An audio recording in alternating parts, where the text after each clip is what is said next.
Hi, this is Lydia. I'm the president of the Sunland Tahunga Neighborhood Council. Today is Wednesday, October 12th, 2022.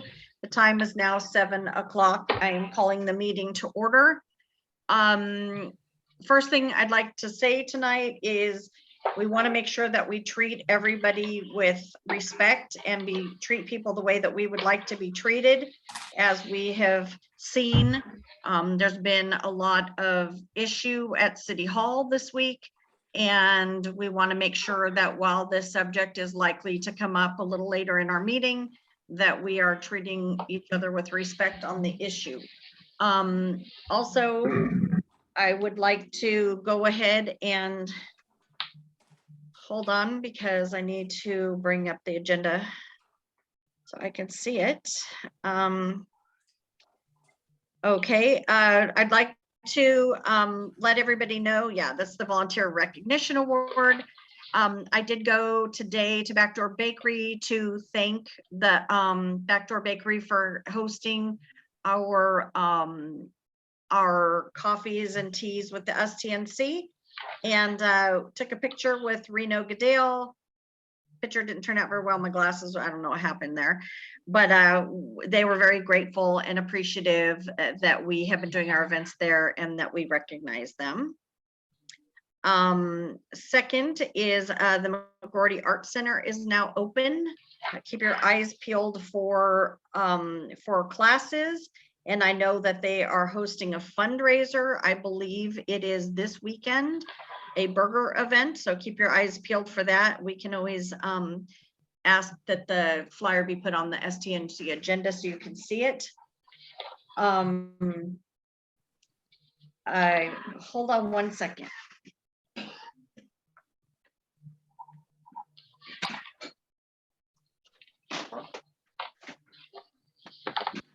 Okay, I'm sorry about that. Had a technical difficulty. Okay, and Lala, did you want to give everybody a quick update on the town hall and the fentanyl crisis, please?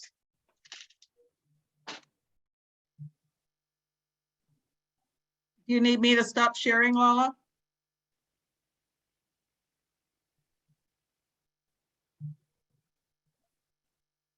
Is Lala there? She was. I see her and her camera. Okay, can you hear me now? Yes. Yes. Okay.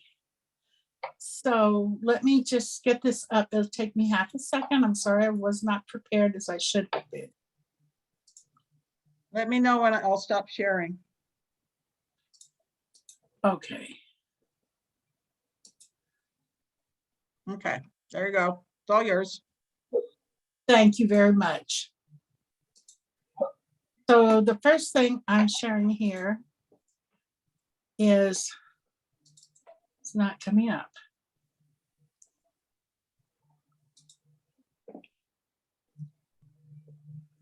Can you see that? Yes. Okay, good. So our fentanyl town hall meeting is going to be next Wednesday, October 19th at 7 p.m. on Zoom. This particular piece of promo doesn't have the Zoom ID on it. I will get that for you. Oh yes, it does have the Zoom ID right there. And we have quite a thing put together to actually get the data on fentanyl, what's being done about it, what we can do about it. And we have a number of groups that are working with us, including the County of Los Angeles Public Health, San Fernando Valley Partners, Phoenix House, Drug Free World, and the LAPD. We will have, at the end of the presentation, we will have a Q&A panel for the public to ask questions. Now, I'm going to stop sharing that and I'm going to pull something else up because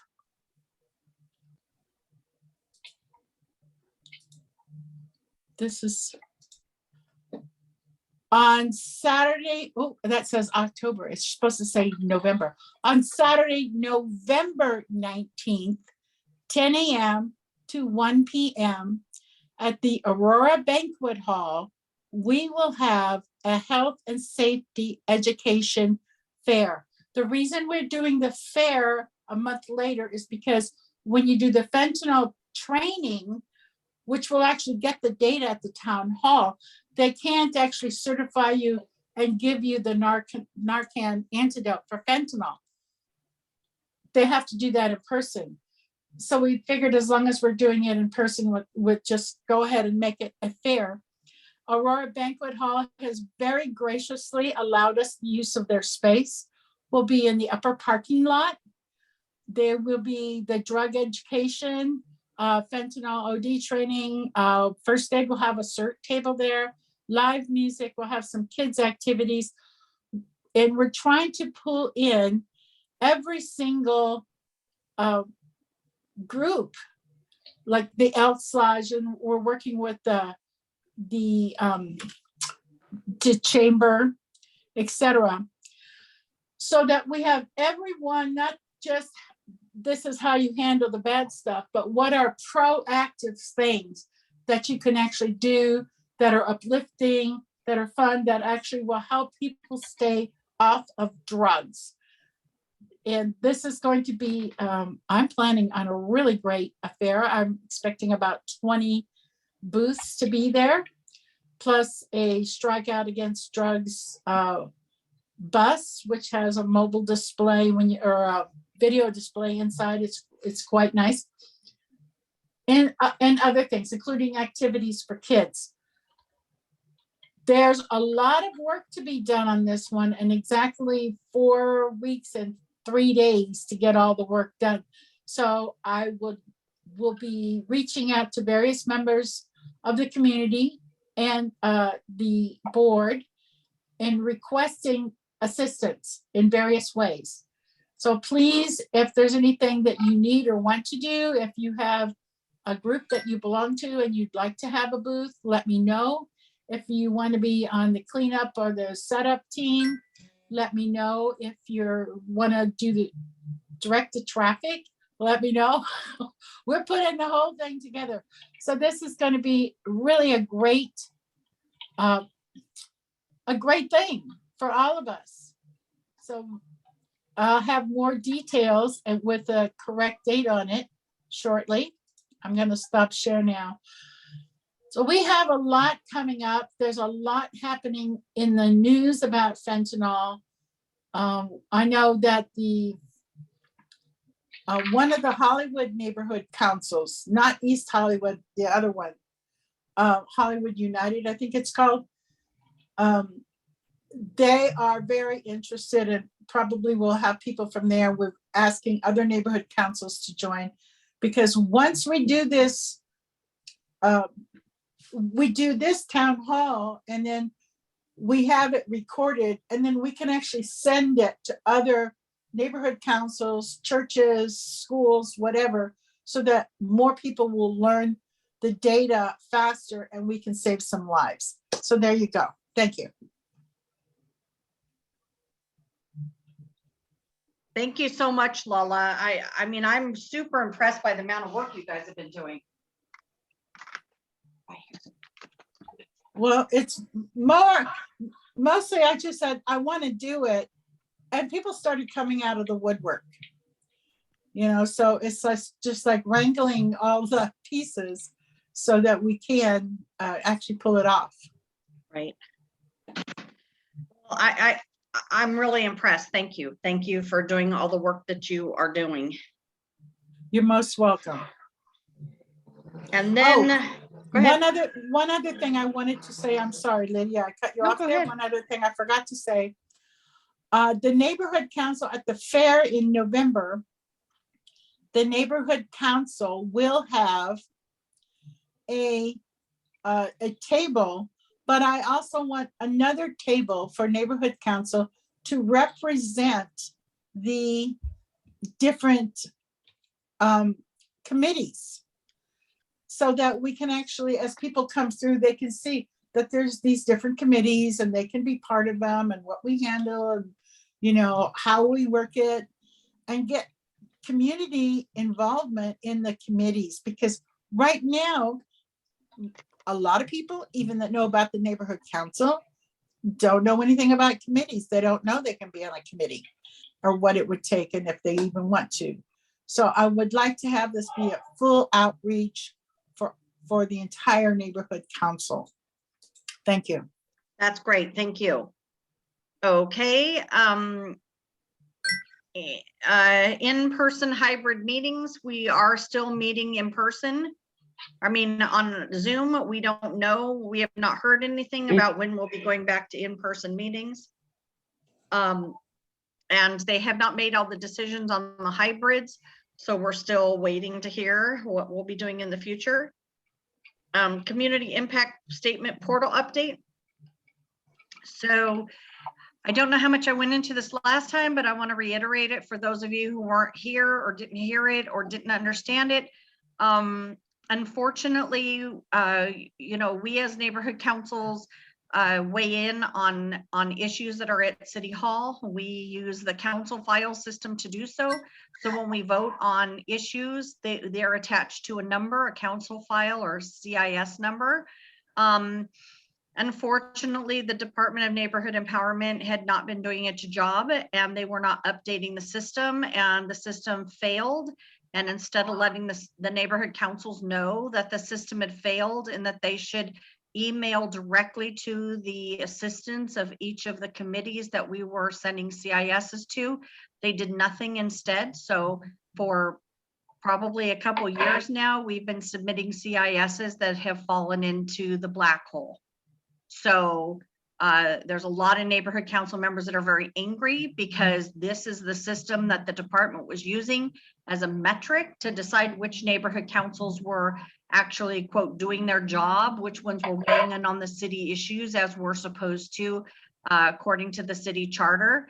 And they completely failed the neighborhood council system, and the voice of our community and the way that we get that voice to City Hall basically was a complete meltdown. And we have not been, we've been weighing in, but it's been not getting to the people who needed to be able to have it. So there are some, the system is being worked on now.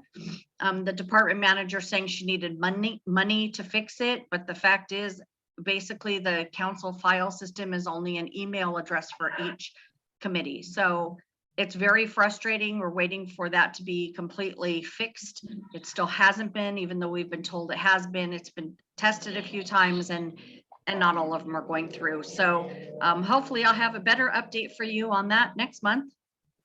Cindy, or did you have anything you wanted to add to that? Oh, I do. I just want to say that our board, I mean, our board members have spent a lot of time doing research on council files. We go to meetings, we do all this paperwork. I submit them, and to think that the hours that we have spent done has just sort of blown off, like, oh, well, you know, it just doesn't go anywhere. And I just find it hugely, hugely insulting. I just do. I mean, really, to let it go this long and not say anything to us was just inexcusable. Thank right. you. And thank you for that. I think that this is a critical issue. I have been watching it. I've been following through on it and making sure that, you know, our opinions are shared. But I got to tell you, this has been not acceptable. And frankly, in my opinion, this is my personal opinion, I do feel that the department manager should be held accountable, especially because she has forced the neighborhood councils to violate the city charter, even though we have done our end of the deal. So it's very frustrating to me. I was just notified that Mike Fuhrer has arrived. So if you don't mind, I'm going to temporarily adjourn this regular meeting of the neighborhood council at 7:15. We're going to move to the special meeting agenda. I'm sorry, let me go back. We had not taken roll yet. So Carol, could you go ahead and call the roll? Okay, let me do a quick roll. All right. Lydia Grant, Here. Lala Rowe, Here, Shauna Scanlon, Here. Ed Babakamian, Here. Carol Hutchinson is here, Lenny Freeman, Here. KT Travers, Here. Trevor Schmidt, Here. Claire Gordon, Here. John Van Gunten, Here. Karen Moran, Here. Linda Woodruff. Linda Woodruff. I will come back. Cheryl Smith, Here. Mike Goglia, Here. Shirley Kim, Here. Chris Rowe, Here. Nina Royal, Here. Cindy Claycorn, Present. Sherry McCoy, Present. and Mark Siegel. Yeah, you betcha. Okay, and also I know Mike has completed his trainings, and I'm informed that Sherry has completed her trainings. I'm not sure, Shauna, I know she was working on them. Okay, thank you. Thank you. Normally we go to our police officers first, but if you guys don't mind, I'm gonna go ahead and adjourn this meeting and call the special meeting to order. Carol, if you could, so I'm gonna go ahead. This is Lydia Grant. I am calling the Sunland Tonga Neighborhood Council special meeting to order on Wednesday, October 12th at 7:17. Carol, could you please take the roll? Just one moment. Thank you. All right, Lydia Grant, Here. Paula Rowe, Here. Shauna Scanlon, Here. Ed Babakanian, Here. Carol Hutchinson is here, Lenny Freeman, Still here. KT Travers, Here. Trevor Schmidt, Here. Claire Gordon, Here. John Van Gunten, Here. Karen Moran, Here. Belinda Woodruff. Okay, Cheryl Smith, Here. Mike Goglia, Here. Shirley Kim, Here. Chris Rowe, Here. Nina Royal, Here. Cindy Claycorn, Present. Sherry McCoy, Present. and Mark Siegel. Same as before. Thank you. Okay, you have quorum. Thank you very much. So let's go ahead and City Attorney Mike Fuhr is here. So we'll go ahead and let Mr. Fuhr go ahead and have the floor. He has a presentation for us. Mike, can you hear me? Yeah, I can hear you. Can you guys see me? We can We see your can't see name. you. Did you have something to share? No, just me, just my face. Okay, Oh, you we can can't turn see your, face. click on your start video and we should be able to see your face. I'm trying to, I don't see the start video thing on here. Usually, It's on the bottom bar where the raise hand and participants, all that is. Unfortunately, and I'm happy that you're witnessing it, this is the version of Zoom that the department has us using.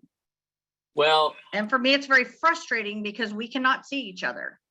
yeah, I can't tell if you, I don't know what to do to have you see me because the bar with the raised hand and stuff doesn't have, it only has mute, raised hand and more just has minimize or disconnect. So hold on one second. Cindy, did we move Mr. Fuhr into a Let me do panelist? that might fix the Okay. Okay.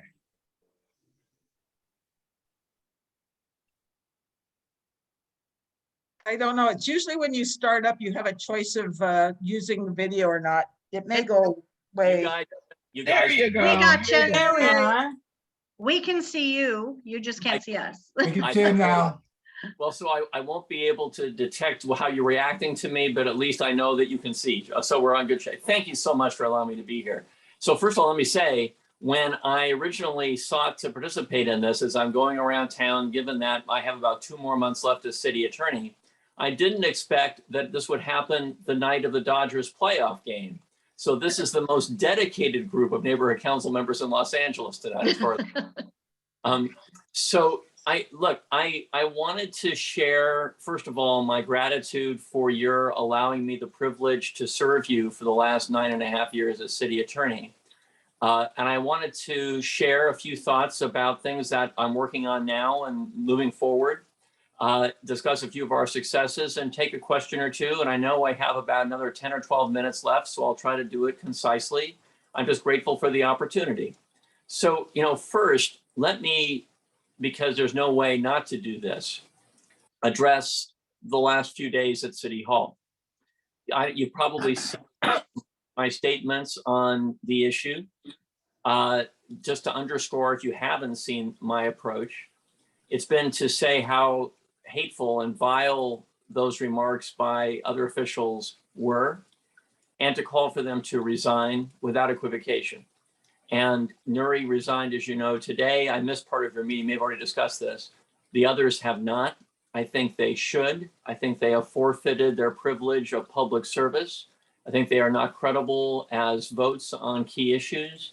And it's time for the city to heal and come together, and that requires them to resign as well. But I wanted not just to be another one of the voices critiquing other people. I've wanted to, as from me, wanted to add value and help us to move forward in a powerful way.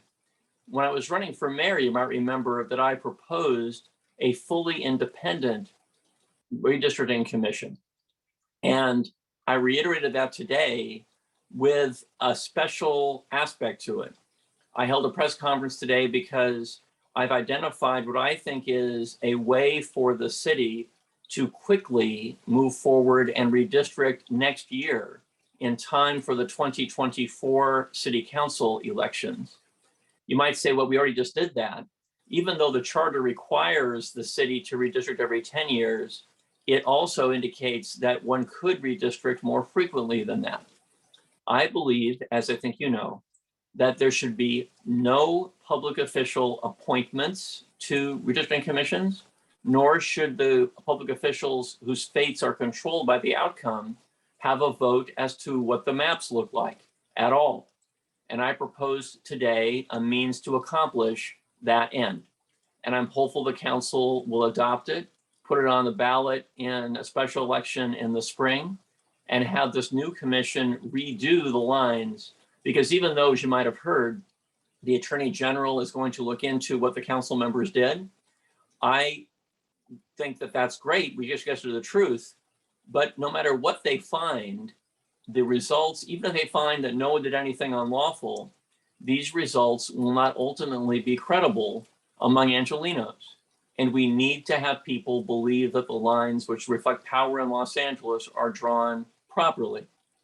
So I have very strong views on this. And as you know, I have views on related reform issues. I said today, again, we should be cutting the council districts in half, but that can happen a little bit later. We have to rush to be sure that the redistricting happen soon. There are some other upcoming matters in the city that I am working on that you should know about, because I've said to my staff and to the public generally that I'm going to try to make every possible impact in the remaining period of time I have in service. We haven't missed a beat, even through the difficulties of the pandemic. So just to give you a sense of how eclectic that array of things is, I'm very concerned about street takeovers throughout the city, in the south part of LA, in the Valley, and the east side. And I have some thoughts I'm working with other officials on, and I'm hopeful that these will emerge in the next few days, where we work with the state legislature to really make it much tougher on those who would block streets, disrupt traffic, and cause danger for us. But we cannot do it alone in the city because of state law. But as you know, I was a state legislator, and I have an approach that I want to take. Ideally, will come clear very soon, and we will be deterring these street takeovers by some very punitive approaches we take if you're caught doing it. I'm continuing to work on gun violence issues. As you know, that's one of my big causes, is to reduce violence in the city and around the nation. You might have seen, I have a program that deals with approaching trauma when kids are cognizant that guns have been fired. I just got 2 grants equaling $7 million from the Biden administration to expand a very innovative program that we have in our office that intervenes with traumatized kids who've dealt with gun violence issues, because we know that the brains of these kids, without help, will never develop the way God intended unless we were to make these interventions. I'm very proud of this work. It's going to continue no matter who succeeds me. You might know that I'm very focused on homelessness and always have been. You're aware, I think, of the array of very innovative programs we have, even though none of them, city attorneys never do this work. But I decided that the crisis of the moment requires us to go way beyond city attorneys' typical roles. I'm very focused on mental health issues in particular, and how those relate to the criminal justice system and the failures of that system when it comes to having people go back onto the street who've committed crimes, but have serious mental health issues that haven't been addressed. I'm working with the state legislator now on making some fixes to state law that ideally will close some gaps that were inadvertently created and enable us to help folks get the help they need. I'm leading an effort to create what are called collaborative courts in the city, where in the city we would have an array of services co-located in courts for people who have mental health or substance abuse problems, so that we don't just churn them out. You know, misdemeanors serve very little time in the jail system, and if they don't get any help, they're going to commit crimes again. The major watchword of my criminal justice work in my office is to reduce recidivism, reduce repeat offenses. Sometimes that requires a very hard-edged punitive approach with jail time, but for many people who have addiction or mental health issues, that's not going to change their behavior. What's going to change it is getting them the services they need. And I'm very, very committed to doing that. In the wake of the national issues surrounding abortion rights, there have been studies that show that California, and LA in particular, are going to be places where people seeking reproductive advice and healthcare will be coming from across the United States. UCLA did a study suggesting thousands of people will end up in Los Angeles. One of my major concerns has been misrepresentations by centers that that purport to offer reproductive health services. And I have legislation that is sitting in the city council that I am pushing to have them vote on to crack down on those misrepresentations that can lead women in great distress to lose crucial time if they fail to get accurate information about the reproductive choices.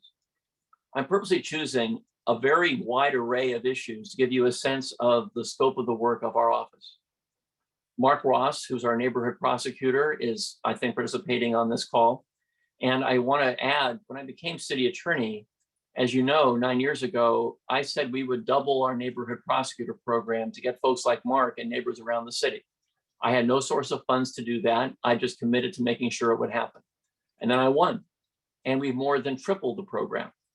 And Mark has done a terrific job. I want to, because he deserves it, just spell out for you some of Mark's very neighborhood specific successes.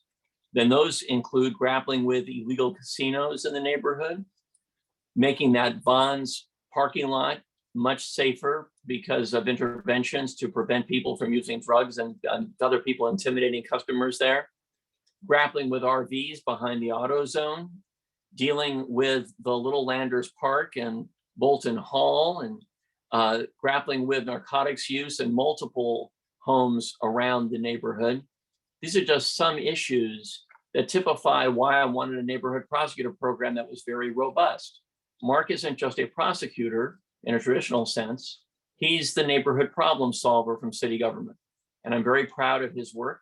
And during the pandemic, he also grew a very impressive beard. So he's doing a lot of good stuff. Just generally, and then I'll take a question or two if you have time for maybe a minute of questions. You know, my work as city attorney has enabled our office as a team here. We've done some really marvelous things. We won the American Bar Association's top award in the nation for a public law office. No city attorney's ever gotten that award before or since. We've been grappling with key consumer issues during the pandemic.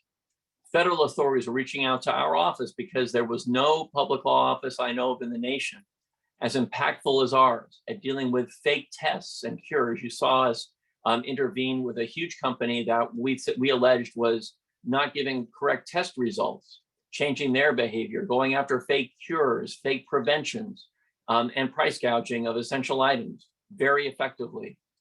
You're well aware of our work where we got after Wells Fargo for fake accounts and changed banking in the nation forever. We're suing because of the guns that can't be traced, called ghost guns on the street. We're suing the major distributor and manufacturer of those guns. because LAPD has found hundreds and hundreds of them through criminal investigations being used in crime on the streets, and it's making our city much more dangerous. And then you've seen us go after things like vaping, targeting kids, or immigration scams. You've seen us stand up for the rights of everybody, promoting marriage equality, or going after the previous federal administration when they sought to make our police department, for example, engage in illegal immigration enforcement. And our criminal justice work that I've described, which has gotten cities around the country to reach out to us to ask how they could duplicate programs we have, like our neighborhood justice program that engages volunteers like you, who are helping address community-based problems by deciding what low-level offenders should do to make good to the community if they've caused a problem there. I'm going to stop. Happy to take a question or two. But as you can tell, our office has this gigantic wingspan, and we've had enormous impact here and across the United States. I've been proud the Obama administration had me speak at the White House about some of our work. As I say, cities across the nation are seeking to replicate it. It's kind of melancholy for me to know I only have about 8.5 weeks left as city attorney. And I'm going to be sure my successor gets a very thick book, seriously, that delineates everything we do in our office so they can get off to a great start. Any question or two before I conclude? I know that my time is pretty much done. We have a couple questions. KT, go ahead, please. Hi. Hello, Mr. City Attorney. I have a neighborhood concern. I don't know how familiar you are with the history of Sunland Tujunga as an environment that was safe for asthmatics.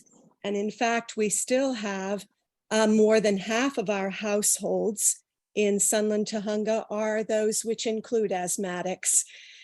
The normal response to smokers in public parks is, oh, well, that isn't a very big problem.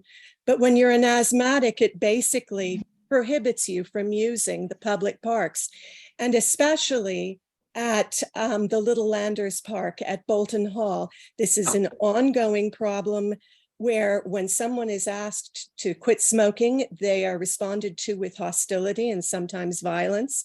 And while that may be a very personal thing for me as an asthmatic, I'd like to know if there's something that your neighborhood group can do about that. Thank you. So I'm exceptionally sympathetic because of the public health implications, and because my daughter, who was a very terrific fast pitch softball pitcher at North Hollywood High School, I remember getting, if I was at work as a state legislator and she was pitching, I remember getting a call one day that, your daughter had to come off the mound because she couldn't breathe and had to use her inhaler in the middle of the game because of pollution in the valley. So I'm extremely sympathetic to your concern. The reality is it would require, and this is a good question for our senior lead who's on the call, it would require the intervention of police, because no neighborhood group per se, and certainly my neighborhood prosecutor, doesn't have enforcement power on the street. And to enforce that rule requires a law enforcement person to intervene. I don't know, Mark, if you have any other specific suggestions to make to KT before we move to the last question. But if you do, Mark, I'm happy to have you participate. So what I'd like to do is I'm going to let the rest of the people who have questions for you, Mike, to answer them, and then I'll have Mark speak after. Terrific. So Okay. I know I have about another minute left, but I'll take one last good question. Is that because you have to leave, or? Oh, I'm sorry. I thought I had 15 minutes at most. I think with the interest that people seem to have right now, you're okay if you can stay a few more minutes. I can stay for 5 more minutes. Let's do it. Okay, so I have a question. I just didn't put my hand up, but I think that this is really critical. We have a situation in our community where we have a marijuana dispensary that is being put in within 500 foot of a preschool or daycare. Nobody's listening to the people who are complaining, and they have just put up their signage, which is pink and blue, and they're calling it the bubblegum dispensary. I'm well familiar with the bubblegum dispensary What is issue. going to happen? I don't know yet. I don't, we have been reaching out to the Department of Cannabis to determine what is happening there. I recognize there are issues that the neighbor is really concerned about. It's close to that location. The colors of the signage indicate that they're trying to, that it is going to be attractive to minors. There are rules that preclude the marketing of marijuana to people who are minors. And I don't know the outcome yet. But the fact that you can tell that I'm cognizant of this, knows that we're into this, Mark is on top of it, but I don't have an answer for you because I don't know what the department is going to do. Okay, we appreciate that because we have a lot of people asking us as neighborhood council leaders, and I understand Thank questions. you. Okay, so let me go ahead. Mark, you had your hand up. Go ahead. Just really quick, I wanted to say, I think that we'll sorely miss you being gone from your position there at the city. And I think that you have been honest and straightforward and down to earth and tried your best and done a great job. And I'm very grateful that you've been where you've been. Thank you so much. That is incredibly kind, Mark. Thank you so much for saying that. As I say, it's a privilege to be able to do it. Thank you so much. Okay, and John Von Gunten, go ahead.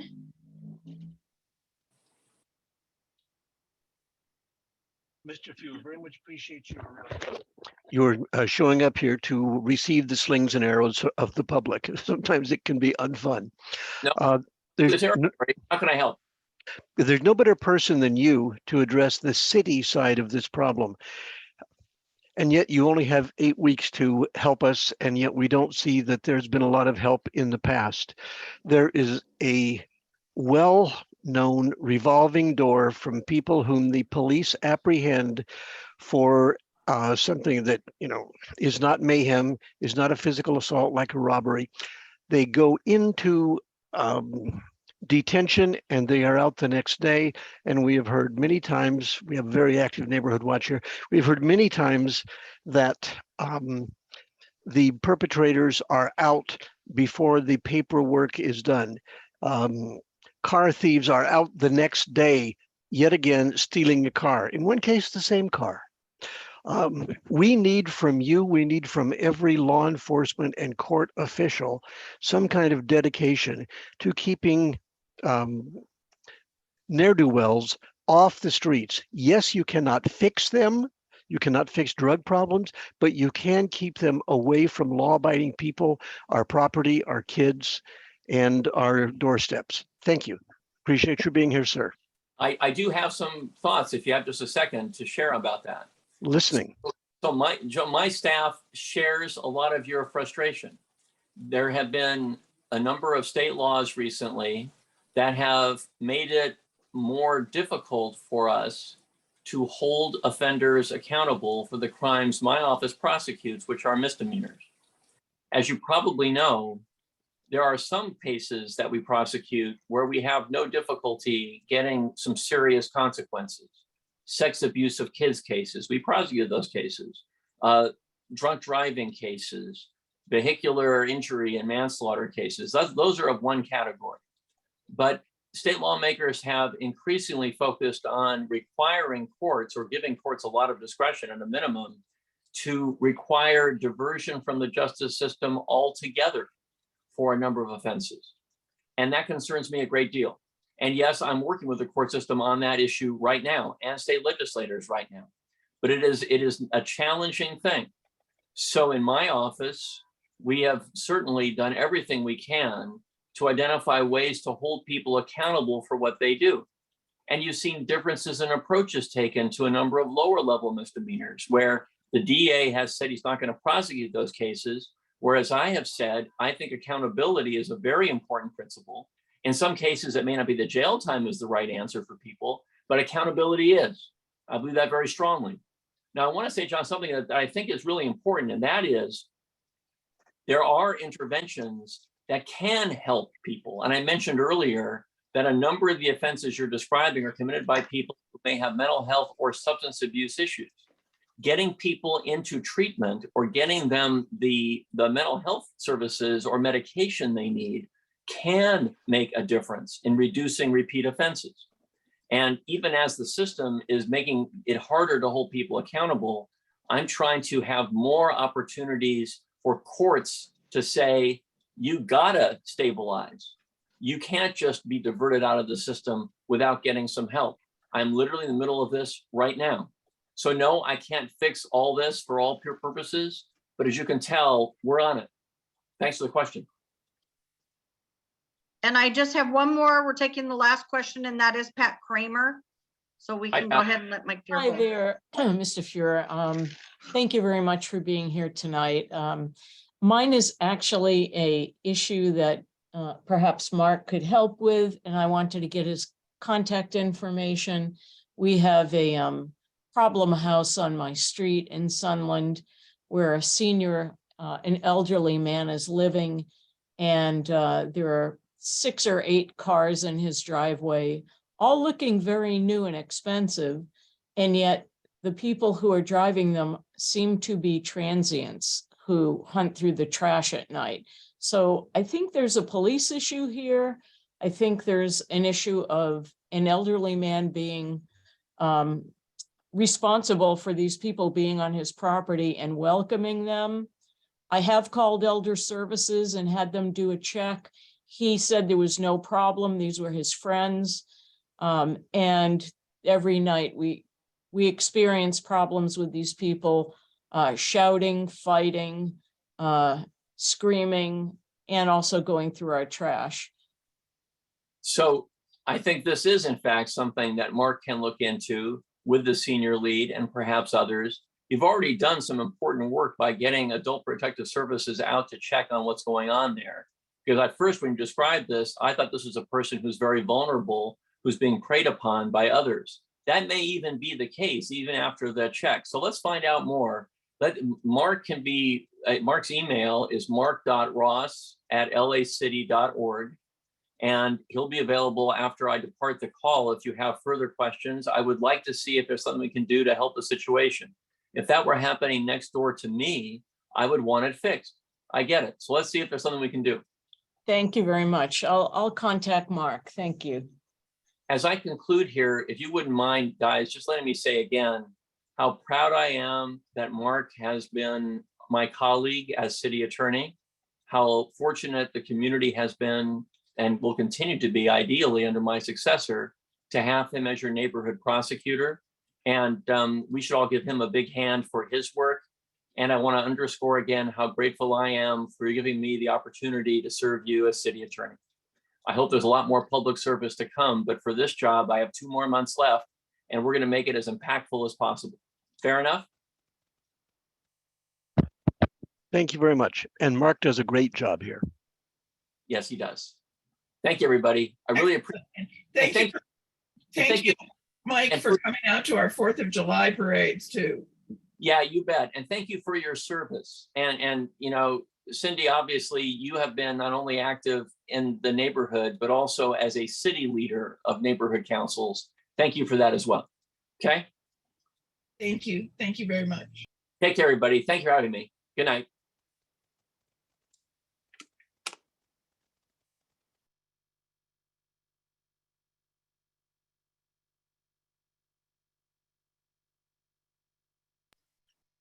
Mark, did you want to go ahead and speak? Mark Ross? Hello, can you guys hear me? Yes, we can. I don't know if you're having the same problem that my boss was having. I can't see you guys, but it sounds like you can hear me. We'll fix that. We'll fix it. All right. Something's happening. Let's see.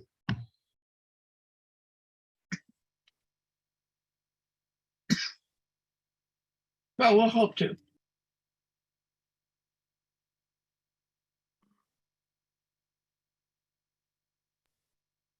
So Mark, while they're working on the technical details, do you want to go ahead and start? There you go. There we are. I can see me. Can you guys see me now? Yes. It's You very need to hang echoey. some rugs on your walls there for some, audio correction. I could use that. That would be wonderful. Good evening, everyone. So my name is Mark Ross. I'm the neighborhood prosecutor who works for City Attorney Fuhrer. who's been assigned to the LAPD Foothill area, which Sunland Tahunga is obviously a part of. As the city attorney mentioned, I work with problem locations, things that have kind of been a problem in the community that we kind of haven't been able to get a hold of with what we call traditional prosecution, where a case goes to court, it solves the problem, and we're done. I deal with those things that are kind of don't seem to get fixed like that, and we need a little extra attention to solve those things. So I don't want to take too much time because I know my boss has already spoken, and I just wanted to take just a couple of minutes on a few of the questions that were posed to him. One of them was about the smoking in the park, and I will, after this call and later on in the week, I'll speak to the senior leads about this. Currently, under the municipal code, it is illegal to smoke in the park. That said, the punishment for that is a citation. It's an infraction, which means there's no jail time. The most it can be is a fine. So I understand the concern, the way it was spelled out, it totally makes sense. And I'll speak with LAPD and park rangers on what they can and realistically what they can't do. Obviously, with LAPD and park rangers probably being understaffed at the moment, wishing they could have more bodies. Realistically, are they going to be able to send a team to the parks to deal with this? Probably not, but it's something we can make sure is on top of mind. And if officers observe such things, maybe they'll be able to take enforcement action. And I can make sure that they're aware of the law, what they can and can't do. And I'm happy to talk to them about that. Secondly, I want to get the location offline of the residents that was having the specific problems with the individuals with the late model cars. If you could email me, again, my email is mark, mark.ross, ROSS, @lacity.org. I can look into that and see if it's already a location I'm aware of, or if it's something I need to look further into. But yeah, it's something we can take a look at and see what's going on. Other than that, since you already had the presentation from my boss, I don't want to take too much of your time, but if there's any more specific questions, I'm happy to take those now. Thank you. I would ask that anybody who has questions, I don't see the hands raised, if they could take them offline, so that we have a lot of stuff we have to get to tonight, and we're almost at 8 o'clock already. But I do absolutely appreciate you being here, and we're hoping you'll come in the near future, because then we could actually have more of a conversation, and we can let the community know you're going to be here. For sure. That's Sounds great. great. Thank you. Thank you. Thank you very much. Take care, guys. Okay, so I need the board to, so right now we're in the special meeting. We should continue in the special meeting before we go back to the board meeting. I'm concerned about the amount of time it's going to take. Hold on one second. I know that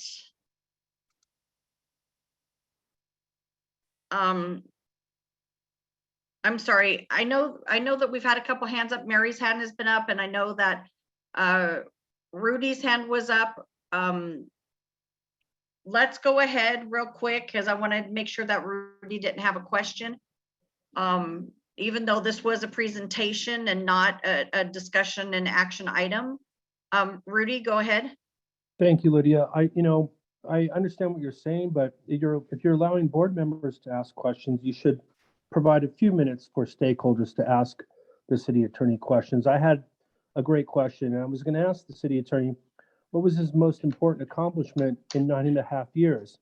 He got an extra 1.5 years in his term, and all we've seen in that 9.5 years is the problems in the city growing bigger, stronger, and more virulent. RVs lining our streets, encampments in the parks. We have high school kids buying fentanyl from encampments in city parks and dying. And we need to ask the city attorney some tough questions. I heard him say he was doing all of these things in the last 8 weeks of his his term, but it's like, we have to hold our elected officials accountable. And that means allowing the public to ask some hard-hitting questions. So I appreciate the opportunity to make a public comment, but at this point, the Fuhrer is gone, and he's going to go down in history for enacting vaccine passports and destroying lots of local businesses in this city. I'm not going to miss him, and I hope that others won't as well. Thank you. Thank you. And like I said, I apologize, but he had to go and we were trying to close up the comments. So, and again, so just this for the future, because I think this is important, because normally speaking, when we have our board meetings, I do try to allow public comment as much as possible and give people usually many opportunities to speak sometimes on the same item. But our meetings have been going too long, and so we're having to cut some of that. So if it is an action item, we always allow the public to be able to speak on the item, but we will be cutting some of the public comments when it comes to non-action items so that we can get through our meetings and not be holding meetings until 10:30 at night, because we have so much to address and we really need to focus on getting some of this action taken care of before things become obsolete. So I appreciate your patience. I'd like to go ahead and we'll go to the next item on this agenda. I'm not quite sure what to do with this. For item 4 is discussion and action that the STNC take action regarding the length recommendations on the resignations of 3 city council members for racist comments. So Cindy, do you have the length motion that you can put on the screen, or Carol?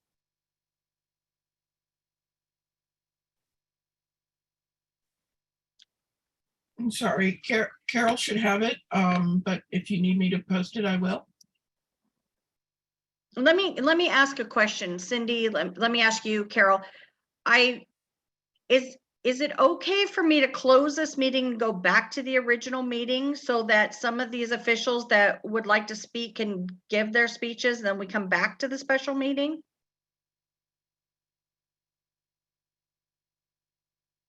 Recess the special meeting and then come back to it if you, Yes. if you want to ask Raul about that. He's here. Only because we have some, you know, I don't want people to I don't mind having this conversation, but we did it this way so that Mike Fuhr could speak when he showed up. But I feel like this could be very time consuming, and I know we have officials here that would like to speak. So Raul, do you have any advice on that?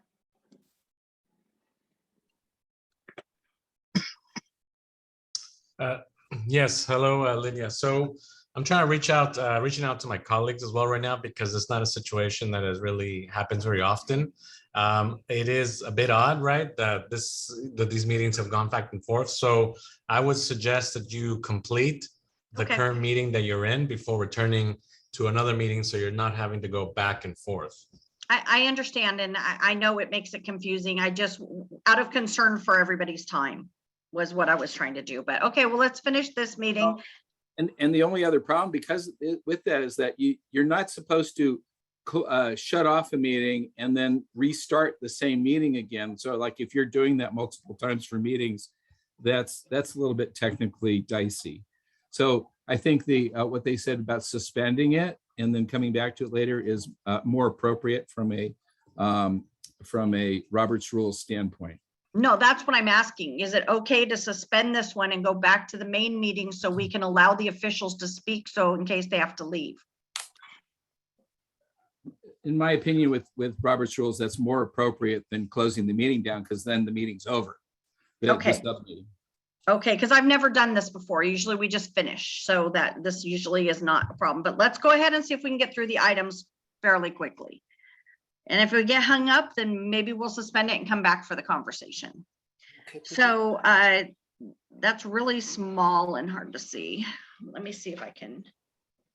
Okay, so what we have here is, this is in regards to the issues that have been going on in the news for the last couple of days. I'm pretty sure everybody's probably aware of what has happened, but this was the length recommendation for requesting the 3 council members, Kevin De Leon, Gil Cedillo, and Nuri Martinez to resign.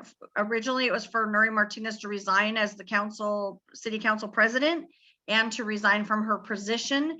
As of this evening, Nuri Martinez has already resigned from the city council. She resigned from her position as president of the city council day before yesterday, I believe. So the motion would have to change a little bit, but basically the motion reads as The neighborhood council calls on the council members Martinez, De Leon, and Cedillo to immediately resign from the Los Angeles City Council. As widely reported by the LA Times and Knock LA, all three council members engaged in an abhorrent conversation that disparaged and disrespected Councilmember Mike Bonin and his family, other city council members, the Black community, and redistricting process, and Angelenos everywhere. That's just really for starters. These three council members should take ownership of their vile and inexcusable actions and immediately resign. While resignation will not begin to repair the damage that has been done to our city, it is the first stop in showing true accountability and remorse. Los Angeles cannot begin to heal while these three remain in power.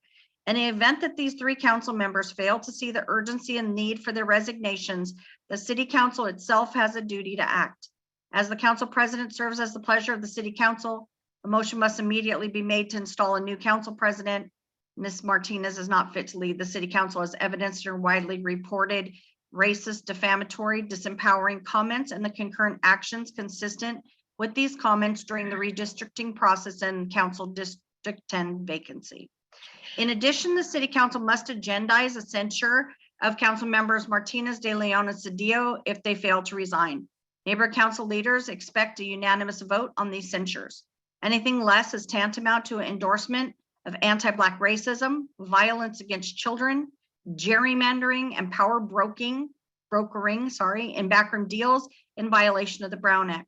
Make no mistake, the current situation is not merely a matter of some errant words spoken in frustration and taken out of context. Instead, the portions of the recording already released are evidence of intentional violation of the law during the redistricting process. Specifically, Section 5 of the Voting Rights Act requires that redistricting changes we were scrolling and I lost my place. Specifically, Section 5 of the Voting Rights Act requires that redistricting changes can be proven to not have a discriminatory purpose or effect. In the recording released and commented on by the LA Times, we see clear evidence of the overt discriminatory purpose in redistricting proposals, which were subsequently adopted. This opens up to the city the liability and makes urgent the need for a truly independent redistricting commission. There are multiple examples of discrimination on display that day. Councilmember De Leon compared an adopted Black child to a luxury handbag. Councilmember Martinez disparaged the indigenous Oaxacan community in Koreatown, saying, "I see a lot of little short, dark people employing stereotypes long used against Oaxacans in Mexico and in the United States." Quote, "I was like, I don't know where these people are from. I don't know what village they come from, how they got here," Martinez said before adding 10 feos, which means they're ugly. Councilmember Martinez called Councilmember Bonin's son a changuito, which means little monkey, and expressed that the kid needs a beat down regarding his excitement at participating in the Martin Luther King Day parade. Throughout the released recordings, there's a deep vein of anti-Black racism that pervades all aspects of the discussion on redistricting. Neighborhood councils once again call attention to the unusual circumstances in Council District 10. The choice by Council Member Nuri Martinez to appoint Herb Wesson, who was clearly barred from holding the seat by the city charter, exposed the city to liability and disenfranchised its residents in Council District 10, all in the pursuit of her own power. When community members and council members called out the swift appointment of Heather Hutt as a backroom deal or puzzling, they were accused by Councilmember Martinez of not wanting to see a Black woman in power. We now know that this appointment was a result of power brokering whose people was to benefit Councilmember Martinez, not the stakeholders of CD10. That Councilmember Martinez would wield identity politics to create divisive chaos in Council District 10 to hide her backroom deals is fiduciary, morally, and ethically reprehensible. This is not the leadership that Angelenos deserve. The behavior experienced by Nuri Martinez, Kevin De Leon, and Gil Cedillo would never be tolerated at the neighborhood council level. Neighborhood council members are required to both adhere to the code of conduct and take anti-bias training as part of our service. We believe the city council members should lead with their behavior rather than becoming a national mockery. The rules around our decorum and training are clear, equally clear as the double standard that exists for members of the city council. Were neighborhood council members to behave in a similar manner, we would face censure, removal, and dismissal by our own board. The Department of Neighborhood Empowerment and the Board of Neighborhood Commissioners, indeed, elected officials, have been removed from neighborhood councils for far less egregious violations than what we are sickened to have listened to here. Councilmember Martinez has also limited public comment at City Hall in a way that has never been seen before and which would never be tolerated by neighbor councils or the Department of Neighborhood Empowerment. She frequently takes the bare minimum of comment allowable under the Brown Act, even when an issue is contentious or important. Her dismissive and contemptuous attitude towards the public has radiated into the council during her tenure as president. Creating an environment where casual racism is accepted without question, systemic racism can flourish. An example of this is when a Black man disrupted the August 10th, 2022 Senate Council meeting by merely shouting Councilmember Buscaino flippantly threatened to call DCFS on the man to remove his infant son. This contempt for public comment also affects neighbor councils. As in a community impact statement town hall earlier this year, Councilmember Martinez promised the neighbor council system a continuation of telephonic comment so that we could share our community impact statements. However, this promise was never fulfilled, and in-person comment returned with no notice or consideration for neighborhood council volunteers. We believe this choice speaks deeply to the contempt that Councilmember Martinez has for the public, as evidenced by her shocking statements. The Sunland Tonga Neighbor Council also believes that many of these conversations may also be evidence of violations of the Brown Act. Both redistricting and the Council District 10 appointment were matters that were agendized in council, but it's clear that these decisions were made prior to open and observable council meetings. Given that it has been reported that it is over an hour of disgusting rhetoric, neighbor councils therefore wonder what other topics may have been discussed, not only that day, but in any other secret meetings. In 2022, we don't expect to hear explicit recordings of literal systemic racism. Recordings of the leaders of City Hall participating in racist, anti-Black rhetoric while discussing gerrymandering on the basis of race and sub-economic status and backroom deals to keep themselves in power. To Councilmember Martinez, De Leon, and Cedillo, resign immediately so the city can begin healing. To council persons individually, we call on you to remove Ms. Martinez as president of the city council and immediately agendize a censure motion for council persons Martinez, De Leon, and Cedillo. Do I have a motion for this letter to move forward as written? I will move that motion. Okay, so I have Mark Siegel and Nina Royal. Mark made the motion, Nina seconded it. Okay, I want to go ahead and I usually go first to questions from the board so that we can fine tune it. Trevor, go ahead, and you have your hand raised. Is the motion to remove Councilwoman Martinez from the board or just from president? So she would still be on the board? Okay, so to answer that question, and to give an update for everybody listening, Councilmember Martinez did resign as president of the city council already. And as of this afternoon, she did resign from the city council. So the question is, should we leave the motion the way it was written? Or do I have somebody who'd like to make an amendment to remove her, or do we just make the statement as it stands? As the maker of the motion, I'd like to say that, yes, we should leave it exactly as it is and not make changes, which could go down a very long, deep road. And I second it. expresses all of the intent of the letter as it should be. If we start chopping it up, we're going to end up with problems. Thank you. Okay, so do I have any other questions from board members? I do not see any other hands. Are there any questions? Okay, so I'd like to go ahead and move to public comment on this item. If anybody has a comment they'd like to make, please feel free to raise your hand. And John, if you can give everybody a minute and a half. Rudy, go ahead, please. Thank you, Lydia. Very unfortunate situation here. This doesn't benefit anyone, but we've seen over the last 2 years, the city council operate in two different ways. When Mitch Englander was exposed, we had a special election in CD 12. When Mark Ridley Thomas was arrested by the FBI for federal racketeering, we had the city appoint a council member. So what I'd like to know is, and this was one of the questions I was going to pose to the city attorney, was what's the city's process when now that Martinez is gone, and I expect De Leon will be gone, Cedillo is not getting reelected, so we'll see the new city councilor elected at the beginning of the year. But once De Leon is gone, now that Martinez is gone, we're gonna have 2 vacancies on the city council. Is the city going to call a special election? Are they going to try to appoint these positions? And we need to be very clear what's going to happen there. Thank you very much. Thank you. Are there any other comments? Sorry, are there any other comments? Raise your hand, please. Questions, Cindy? I'm attendees first. Anybody in the community who has any comments? Okay, we'll go ahead and go back to the board, and then Cindy, after you make your question, I would like to make a statement that might help clarify some of this. Go ahead, Cindy.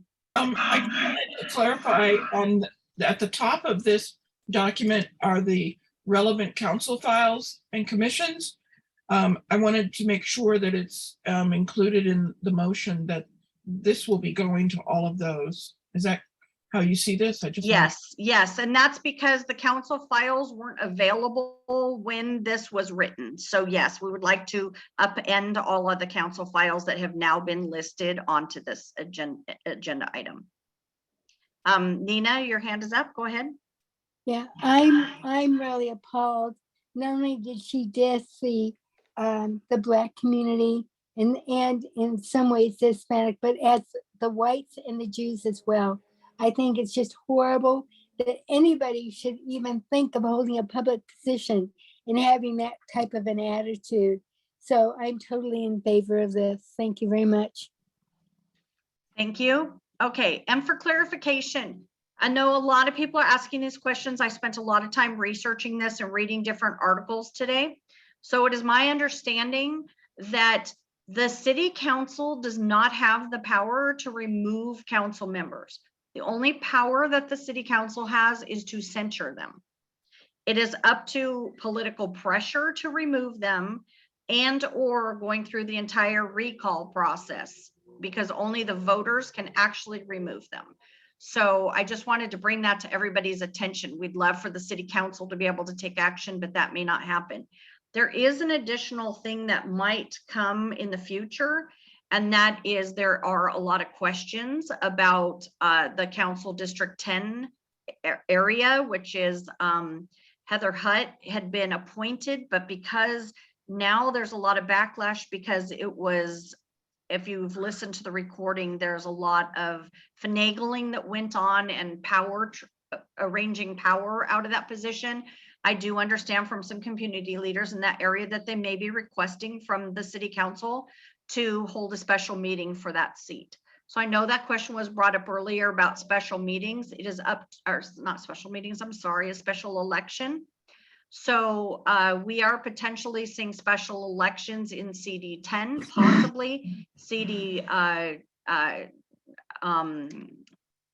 Leon's area, and Cedillo's will not be a special election because Cedillo has already lost his seat in the primary of this election. So right now we're looking at 2 seats plus CD6, which is Nuri Martinez's seat in that one, but it is up to the city council to decide whether they will appoint caretakers or if they will actually hold a special election.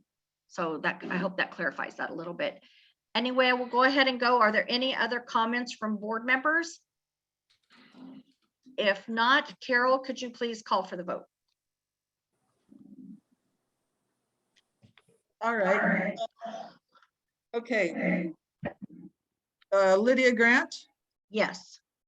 Lala Rowe, Yes. Shauna Conchana, well, I'll check later. Shauna Scanlon. I believe I'm still ineligible. Okay, thank you on that. Okay, Ed Babakanian, Yes. Carol Hutchinson, yes. Lenny Freeman, Yes. Katie Travers, Yes. Trevor Smith, Yes. Claire Gordon, Yes. John Van Gunten, I'm ineligible by a couple of days. Okay, thank you. Karen Moran, Yes. Belinda Woodruff, Yes. Mike Goglia.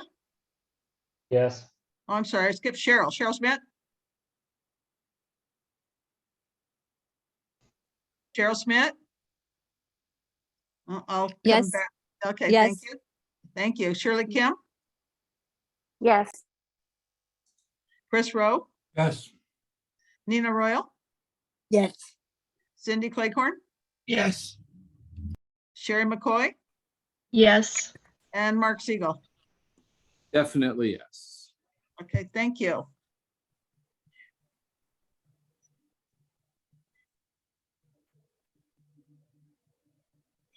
Okay, I have 18 yes and 2 ineligible. Thank you very much, Carol. So the next item number 5, is there was a suggestion, and this is completely up for conversation. Number 5 is discussion and action, the STNC recommendation that the city council consider Councilman Paul Krikorian as president of the Los Angeles City Council. I'll move that. Okay, Mark. I'll second. Mark made the motion, Carol seconded it. I do see, is there any questions? I see KT's hand up. That was KT, go Nina. ahead. That was Nina. I'm sorry, So I'm that's sorry. okay, I got it. Okay, KT, your hand is up. Yes, I'd like to point out, in case people have forgotten, that the last time there was redistricting, Council Member Krikorian did quite a lot of work behind the scenes with the person he was responsible for appointing to make sure that we were removed from Council District 2 and placed in Council District 7. And prevented also from being part of any other council district when there was the suggestion that a council district be made that included all of the foothill communities. And that he was quoted as having said that, that it was punishment for our behavior. I don't know that he in fact said that, which is why I said he was quoted as having said, but I would just like to remind people of the past feelings of Mr. Krikorian to our area. Thank you for that. Let's go ahead and go to the community if anybody has any comments, and then we can go back for board comments. Rudy, your hand is up. Go ahead. Thank you. I would just strongly reject any effort to see Paul Krikorian become the city council president, as was pointed out earlier in public comment. I'd also like to remind this neighborhood council and stakeholders that might be listening that Paul Krikorian, quite frankly, led the charge to defund LAPD and voted to defund our law enforcement officers in the city of Los Angeles. And anyone that is not, the first job of any elected official is public safety. We're seeing the results of defunding law enforcement, the anti-police rhetoric, all of that goes along with it. You know, he's not come out against Gascon and these policies, AB 109, Prop 47, Prop 57, all these things that have contributed to the problems and quality of life in our city. Paul Krikorian has endorsed and been behind it. He doesn't deserve to be the president of the city council. Thank you very much. Thank you. Mark Dutton, go ahead. Hi, you hear me? Yes. Well, Rudy stated some of the things I wanted to state, but I just want to say, you know, our bar has been lowered several times, many times with this city council, and whoever you want to back, I mean, I hope we all really look into their background and do remind ourselves of their history of really never seeming to vote or push agendas that help the community. I just, you know, we need a better group of people. We need a more moral group of people, people who really are public servants. You know, you guys spend countless unpaid hours trying to do your job. And can't we just have a little bit of that in the city council? That's it. Thank you. Thank you. So I don't see any other hands from attendees, and we're almost done with this item. Cindy, your hand is up. Go ahead. I'd like to move that we postpone this item, and it's too soon to make this call, and let's perhaps bring it back another time. I second that. Okay. Okay, so Cindy made the motion to postpone. Lala seconded it. I actually wanted to make a comment, and maybe if you don't mind, if I can make my comment, we may decide to just table it, not postpone it. Like just take it off, if you guys don't mind. And that is that I thank Rudy and Mark for reminding me of some things that have happened. There were some concerns about us not having a voice in who the council president might be. I can let you know that the council members themselves have made some recommendations. I have heard that there's a recommendation for, I believe it's Corinne Price.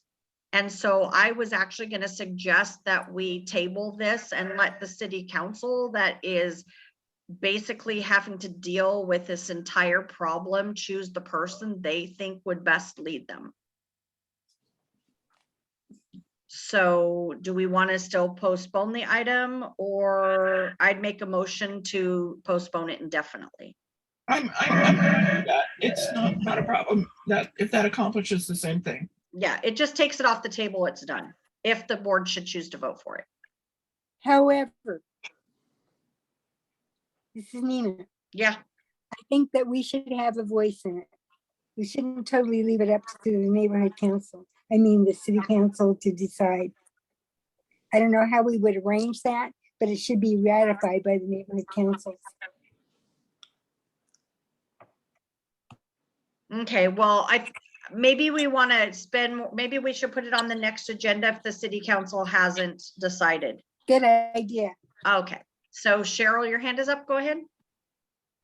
Oh, I was just going to ask who are our choices, and is Kerkorian the only one or one of the only two willing to take it, or any of them we could recommend? See, that's the thing. And we don't know the answer to that. I can tell you that when they choose a city council president, they also pick a president pro tempore, which is the backup, a vice president. Currently, that vice president is Mitch O'Farrell, but Mitch O'Farrell has asked not to be that position. So they will actually be choosing a president and basically a vice president. And, you know, we don't know. One of the issues is we don't even know who might want that job. So while I suggested it go on the agenda, I do think it's premature and we should probably table it at this time or postpone it indefinitely. Unless somebody does the research and looks into it, and then we could do a position of support. Carol, your hand is up. Go ahead. Yeah, I think we should just postpone the matter, because I really do believe that the communities are losing their voice. It's like, and I think Nori and them just proved it, how little voice we have to our own elected officials. And I really do believe the council should know that we're watching and that we have our opinion. So I would just like to bring it back at another day. Okay. Yeah. So if you guys don't mind, we can, Cindy, if you don't mind, or Carol, if you take a note to maybe agendize this for the next meeting, next general meeting, and or the SIGA committee meet. That might be a better place for the SIGA committee meeting, Lala, so that any board members that would like to weigh in and discuss this, we can have a bigger discussion then. Great. Okay. Let's vote on this to make sure that's okay. Carol, could you call for the vote? Okay. Lydia Grant? Yes. Lala Rowe? Yes. Ed Babakanian? Yes. Carol Hutchinson is yes. Lenny Freeman? Yes. KT Travers? Yes. Trevor Schmidt? Trevor Schmidt, Yes. thank you. Claire Gordon, Yes. John ineligible, Karen Moran, Yes. Belinda Woodruff, Yes. thank you. Cheryl Smith, Yes. Mike Goglia, Yes. Shirley Kim, Yes. Chris Rowe, Yes. Nina Royal, Yes. Cindy Claycorn, Yes. Sherry McCoy, Yes. Mark Siegel. Yes. Okay, Thank you guys very much. So at this time, it is 8:21 and I'm going to adjourn the special meeting so we can get back to our regular meeting. I appreciate the patience of all of the officials who have waited. We certainly appreciate that. Yeah, And item number 3 is your next item. yes, so let me check on that. So item number 3 is the Pledge of Allegiance. I kind of feel we're out of order.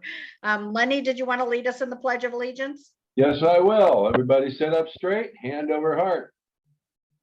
I pledge Pledge allegiance allegiance to to the the flag Flag of the United States of America and to the and to the republic which it for which it stands, one nation, one one nation, nation, under under God, God, with liberty and and indivisible, justice for all. with liberty And and justice for all. justice for for all. all. Okay, thank you, everybody. And now we're going to comments for LAPD and our elected officials. We'll go ahead and go with LAPD first because LAPD, the captains always ask if we could get them first so they can get back to work. I don't see officer, where'd she go? I don't see her. Help me out, Carol, you guys, do you see officer? I don't see her either. Yeah, she may have had to leave. I'm sorry about that. Well, okay. And then moving on to other elected officials, please raise your hand so we can make sure we get all of you. Jalissa Hernandez, go ahead. Okay, just a moment. Cindy, can you share that picture? For a minute. And thank you, Jalissa. Thank you. Give Cindy just a minute. Of course I will.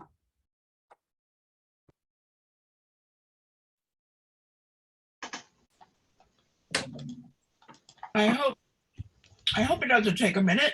There you go. Then there we go. Hello, everyone. Hopefully everyone's having a great night tonight. Once again, Jalissa Hernandez with Assembly Member Luz Rivas's office. I do see the photo of a certificate up. One of the things I did want to attend tonight's meeting is because on behalf of Assemblywoman Luz Rivas, she would like to thank and commend Nina Royale for her service to the Sunland Tahunga community. So I want to read the certificate of recognition the Assemblywoman will be giving to Nina Royale, which states, for your dedication service to the Sunland Tahunga community, especially during National Night Out events, your commitment to community safety for families and children in the 39th Assembly District is truly commendable. It is an honor to represent you in the California State Legislature. I wish you continued success in all your future endeavors. And on behalf of the Assemblywoman, we will be giving the certificate to Nina Royale. And once again, the Assemblywoman was really content and happy to provide the certificate of recognition to Nina. The Assemblywoman has participated in National Night Out, so she understands the importance of this specific event and the engagement that it has with law enforcement for the community. So on behalf of the Assemblywoman, this is for Nina Royale. Thank you. Better off guard again. Yeah. I'm speechless. Bravo and well earned. Yes, and thank you, No, it was a Jalissa was team unable to effort. come It to was the a last team meeting. effort. It was everybody, the whole community, that everybody just chipped in and helped. And I may have been there, but if it wasn't for the village, it would have never happened. Thank you all so much. Thank you. Of course, Nina, congratulations on this certificate of recognition from the Assemblywoman. Thank you, Jalissa. Thank you. Jalissa, did you have anything else you wanted to add for tonight? Yes, just really briefly, I know I know everyone's cut on time here today, but I'll just cut some of my reports. But I just did want to share with everyone some of the budget victories the Assemblywoman was able to secure for the district. Overall, the Assemblywoman was able to secure $32.5 million through the California state budget to ensure that our community in the district do get the critical investment that they urgently need. Some of the investments that will be coming down next year that were specifically for Assembly District 39 were 10 millions for LA Mission College to create a biotechnology STEM hub, as well as 7.5 million for the Pacoima Wash to ensure the development of the Pacoima Wash pedestrian safety bridge. Unfortunately, back in 2017, the community went through a huge loss of a student that was 14 years old because of the lack of the development in the pedestrian bridge for this location. That was back in 2017. So this funding will go to developing a pedestrian safety bridge for the Pacoima Wash. And the additional funding was allocated $5 million specifically for the Boys and Girls Club of the San Fernando Valley to close the digital divide and modernize its after-school science, technology, engineering, art, and math STEM and math activities, as well as increasing staff capacity and providing after-school meals. The Assemblywoman did attend, was an attendee at the Boys and Girls Club when she was younger, so she understands the huge impact that this funding will have for the community in itself. And additionally, there was just recently was announced that the Assemblywoman secured $5 million in funding for the Northeast Valley Health Corporation to support their commitment to providing health outcomes and reducing health inequalities. So ultimately, $32.5 million were allocated to Assembly District 39. And once again, this is to enhance the urgent need that a lot of our constituents have expressed through our office.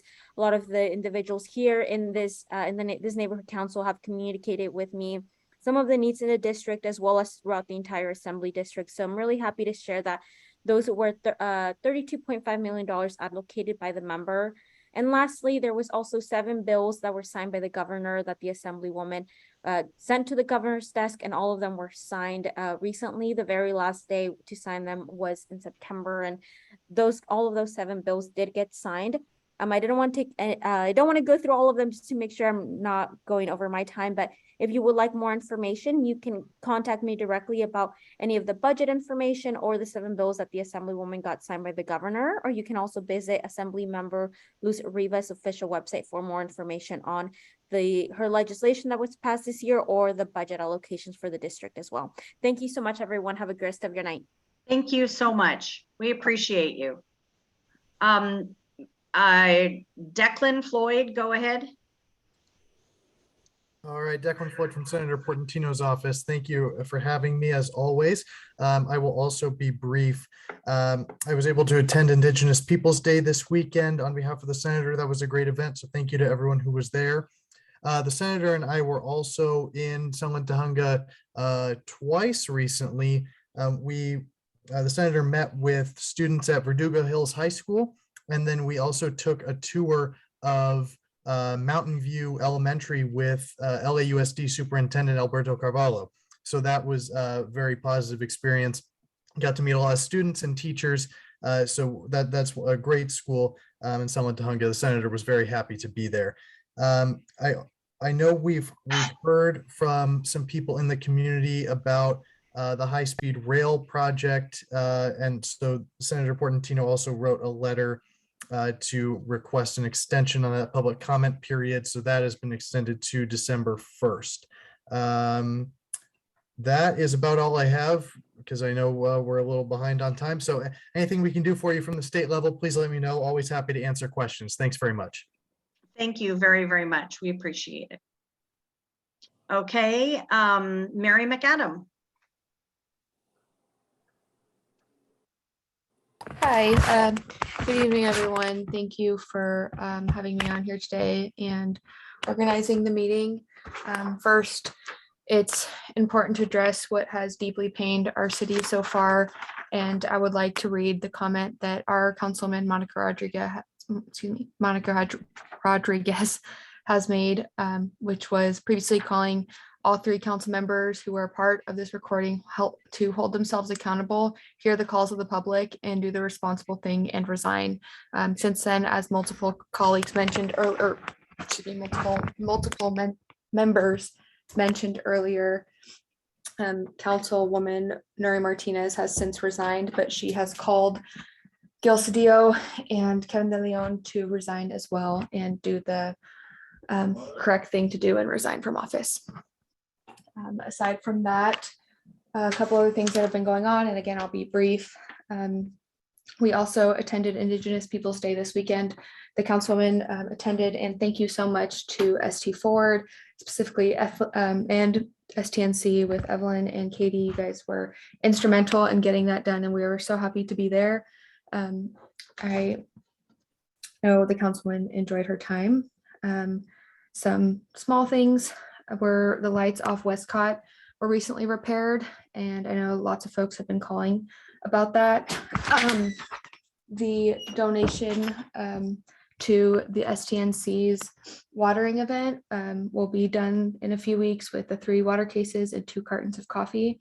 And then as mentioned by the city attorney, a lot of you guys have reached out for the bubblegum cannabis dispensary. And as the city attorney mentioned, our planning department is in conversation with the Department of Cannabis to see what we can do there. And lastly, as we have all driven over, we successfully worked with DOT and street services to repair Foothill Boulevard from Foothill and Jardine to Foothill and Hillhaven. Thank you. Thank you. Mary, I just wanted to make a comment that I've seen several people on Facebook put, and that is that it didn't make sense that the city came in and painted all the green striping on Foothill Boulevard and then turned around and tore it all up in the paving and now has to paint it again. Since the street paving is set up months, if not years in advance, there just needs to be better coordination. Agreed. Yes, we have seen the same thing. Clearly, there was a mistake made, and that's about all I can say to that. But thank you.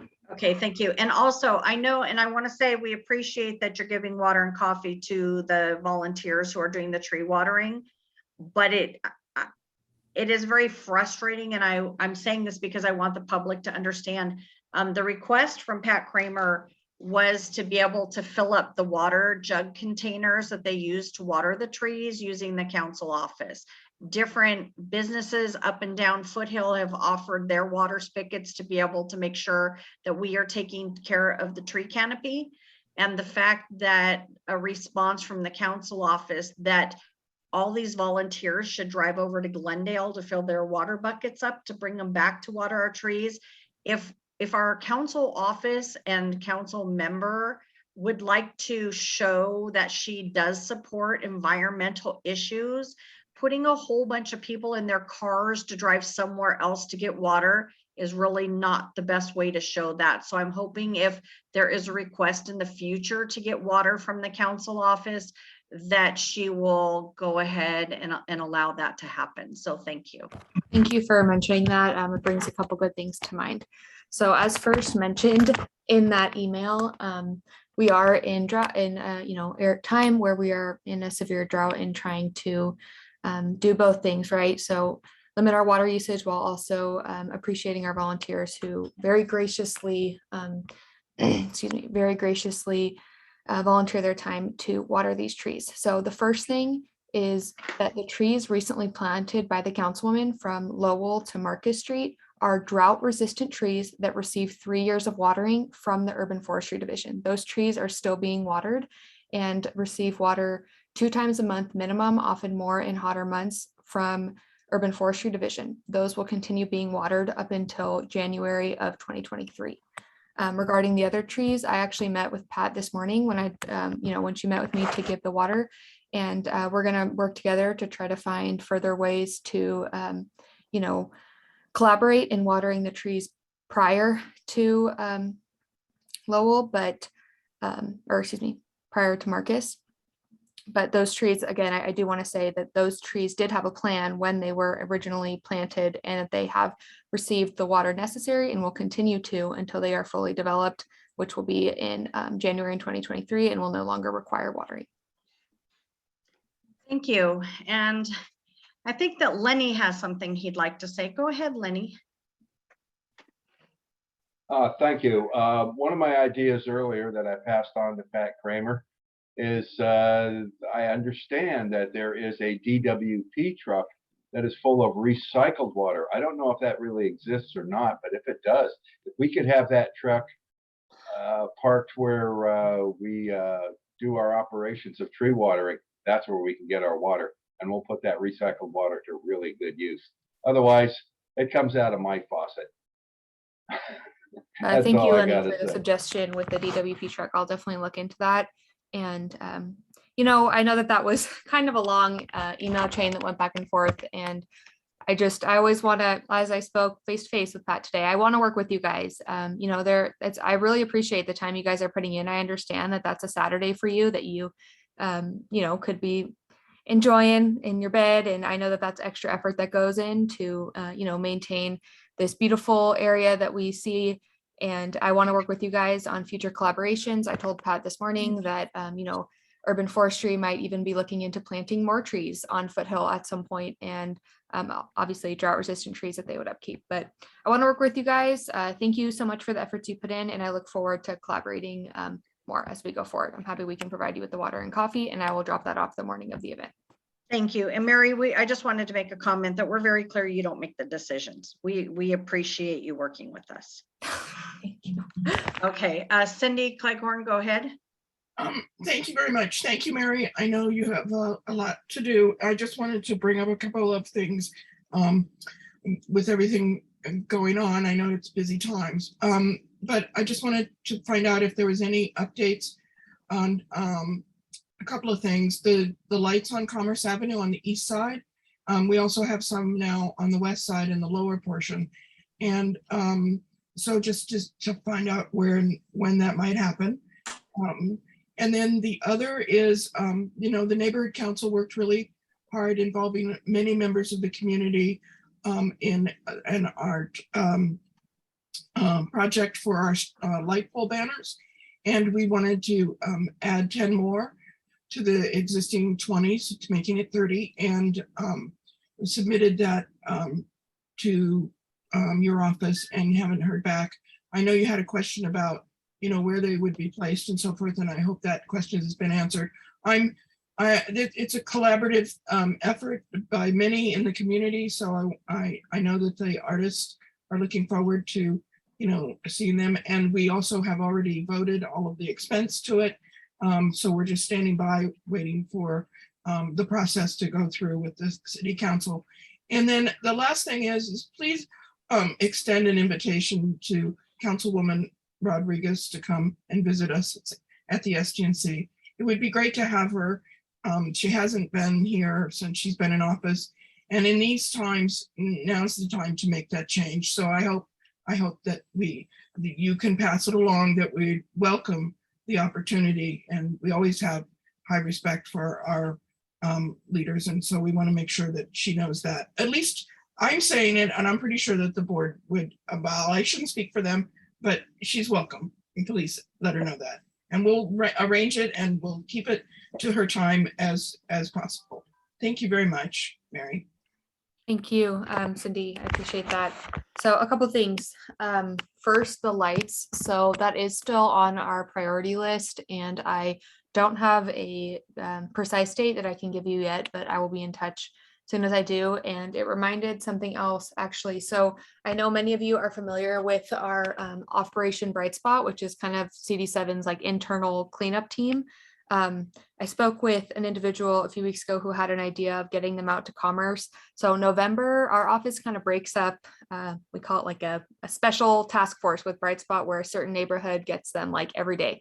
So I've prioritized Commerce, and I'm really trying to identify other areas of Sunland Tahunga that can utilize really specific cleanups, whether it's power washing, weed abatement, or something like that. But we have to keep in mind that Operation Bright Spot, our cleanup team, is not a 20-man force with a large truck.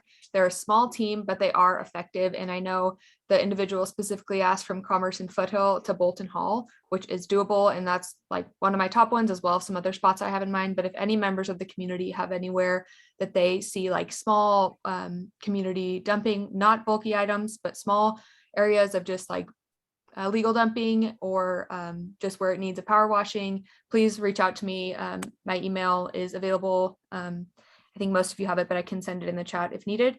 So that just reminded me when you said Commerce. But the lights, we are still waiting on a final date. Next, I think you said the street banners. So I do have a few more questions that I have to go back and forth with you from, but I am waiting a little more on our planning department, and we'll be in touch soon about that.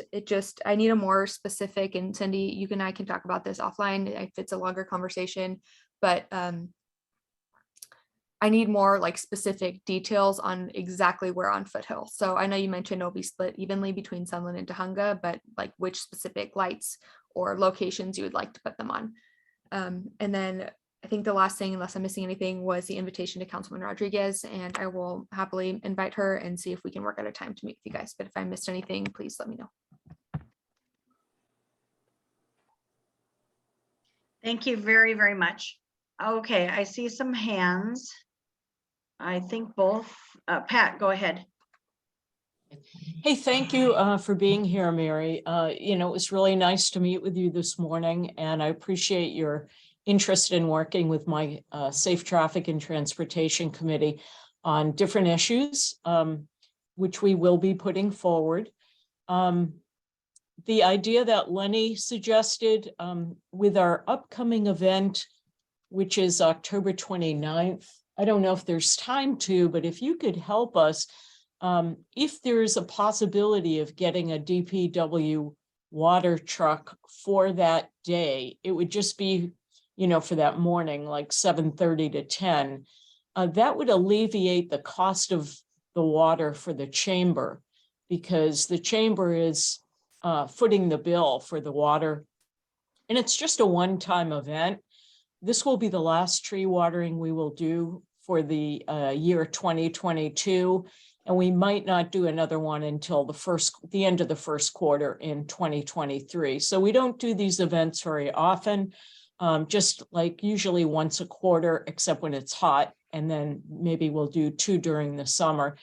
And, for that, we just need water for the 3-hour event. It isn't like we're asking the city or urban forestry to water the trees every week. We're just asking them to help us water them once every quarter for 3 hours.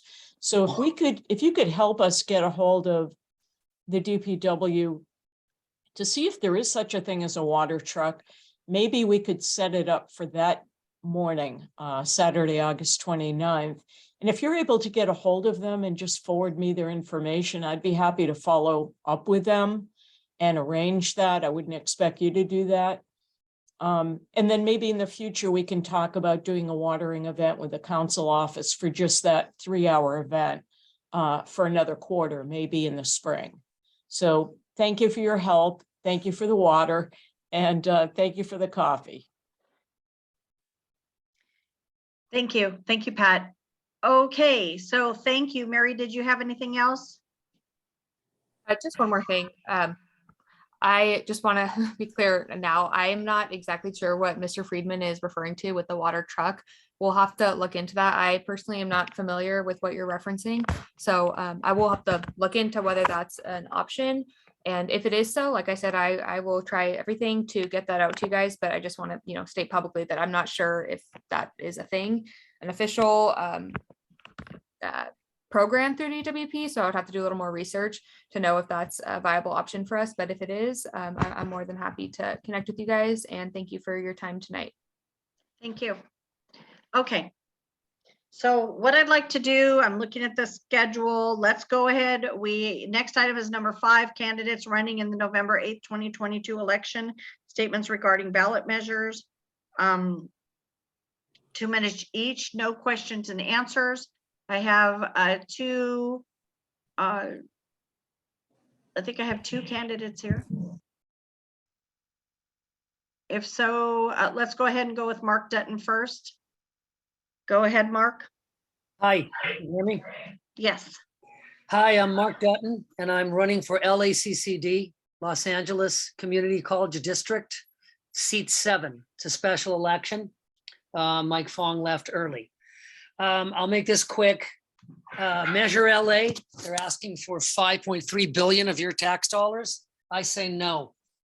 I've looked into this, and you know, with the cost of living in Los Angeles and families struggling to feed their kids and keep a roof over their heads, asking taxpayers for 5.3 billion right now is ridiculous. They already got 9 billion in 2016, and you know, I'm not happy with the results, so I don't think we need to reward them with 5.3 billion more.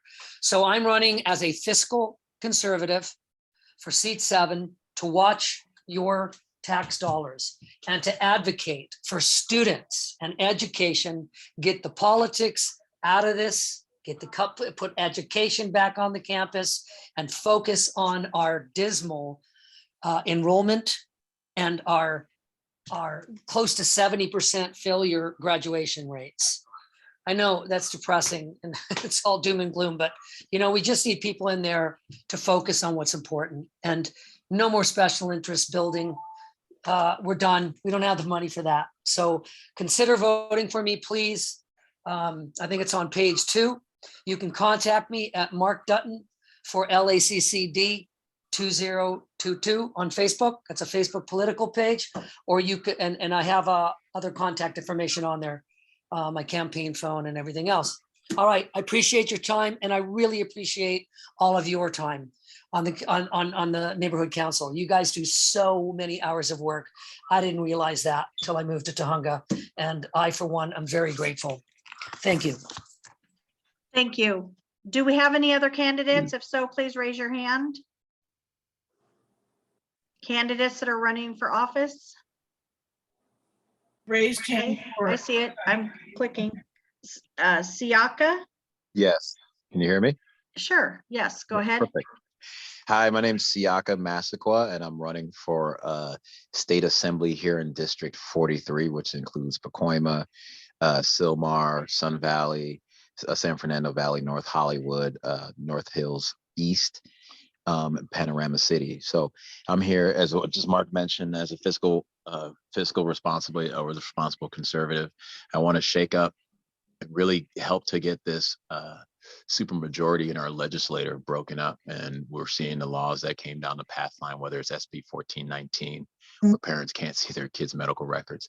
Something's going on up there for our legislative body, and it's not in the interest of the people. I'm in the belief that for too long now we have people separated, individuals separated in their own kind of bubble, running our neighborhoods, running our cities, and running our state. And we need to get back to we the people. That's why I threw my hat in the ring. I'm all about informing the people. If you I want to be a better political representative for the people. If you go to my website, siaka4assembly.com, you'll see things on there like, if you're not in my district, you can find your legislators, register to vote. And a lot of the bills that either have already passed and Gavin now wrote them in, or bills that they propose, so people can see what the legislation has been doing to the people here of California. I want to stop this raise in the gas tax. I want to help out, people when it comes down to home and help homeowners not be hit over the head, especially the middle class, with a lot of these taxes and restrictions that they have going on right now. So it's all about just the average person for me. And I hope that I can get your vote out November 8th, so we can get some of these people that don't have your best interests at heart out of the power decision-making business. Thank you. Thank you. Any other candidates that want to speak, raise your hand. Going once, going twice, 3 times. Okay, let's move on to the next item. Do we have Gabriel Varela here from Water Watch for Drought and Water Conservation Climate Resolve? I do not see. Maybe we can reschedule him for next time. I didn't. Yeah, yeah, Drive at all. okay. I was never in touch with him. Lala, did you schedule it? Yeah, I hadn't sent it through the portal, and then perhaps we didn't get, I didn't have a second conversation with him. So I'll reach out to him and we'll get it rescheduled. Okay, thank you. 7 is report from the Land Use Committee, and approve the Land Use Committee recommendations. Discussion and motion to support 10371 to 10405 Samoa Tahunga subdivision as recommended by the LUC. Patty, did you want to speak on that?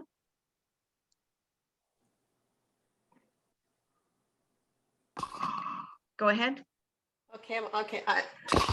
Am I unmuted? Okay. Yes. Well, the letter pretty well says it. The gentleman has 2 very wide, very long lots up on Samoa in Tahunga, and he wants to subdivide them, put them together and subdivide them into 7 with a driveway down between the 2 of them into 7 lots so that he could have, he wants to put 7 houses on there, and he will, each lot will be, sorry if I'm talking fast, I get nervous talking. The lots will be the minimum 5,000, which is required for an R1 zoning.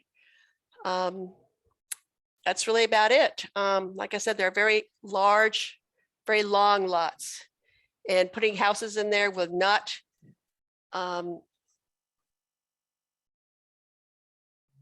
cut off the people across the street's view into the valley. I'm very concerned about that, but not that my concern, the city cares about that, but I do. So anyway, I don't know. Any questions? Okay, I see a hand up, Kathleen. Yes, these are 2 historic homes that this builder is going to be tearing down. Well, you know, just because they're old, I don't think they're historic, are they? I mean, I've seen them. Have you driven by that area? Yes, I have. Okay, well, the one is staying there, that front one at the lot on the facing the street is the right-hand side. That house is staying there.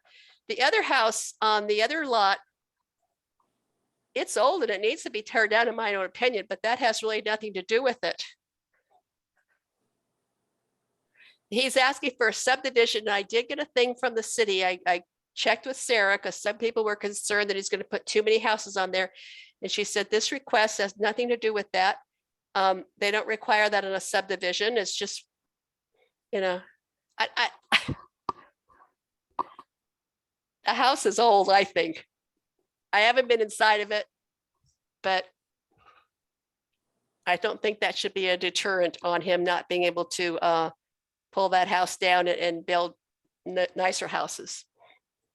Well, I personally think that tearing down our cultural heritage is something that we should respond to.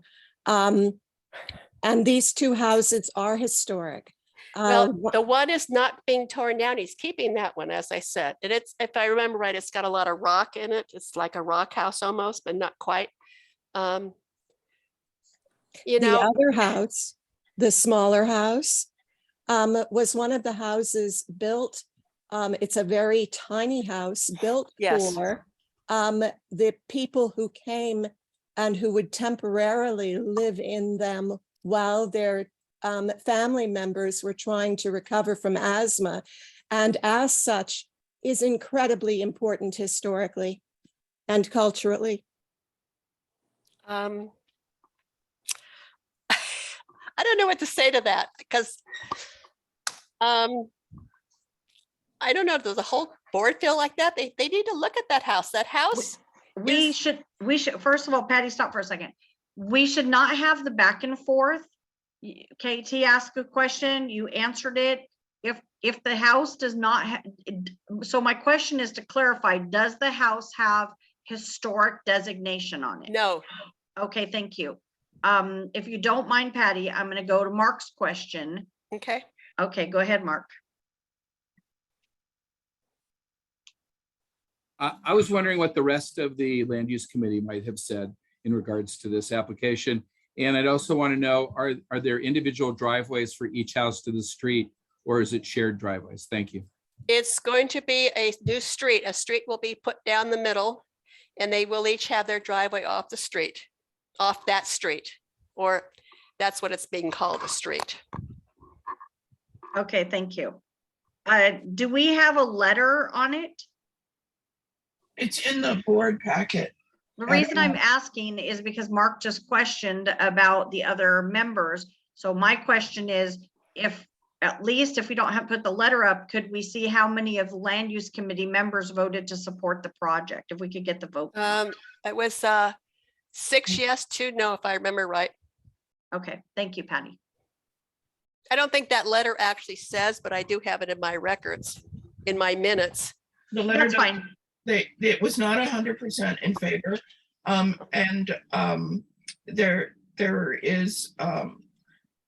There is a very large document that has a number of historic, they're not through the historical process, but they are listed, and they're actually part of Survey LA. So Patty wouldn't like me saying this, but it might, this is a big, tough question, because the owner is working to subdivide the land, and there's no plans for building anything right now. And the way the process works is that's what he can do. And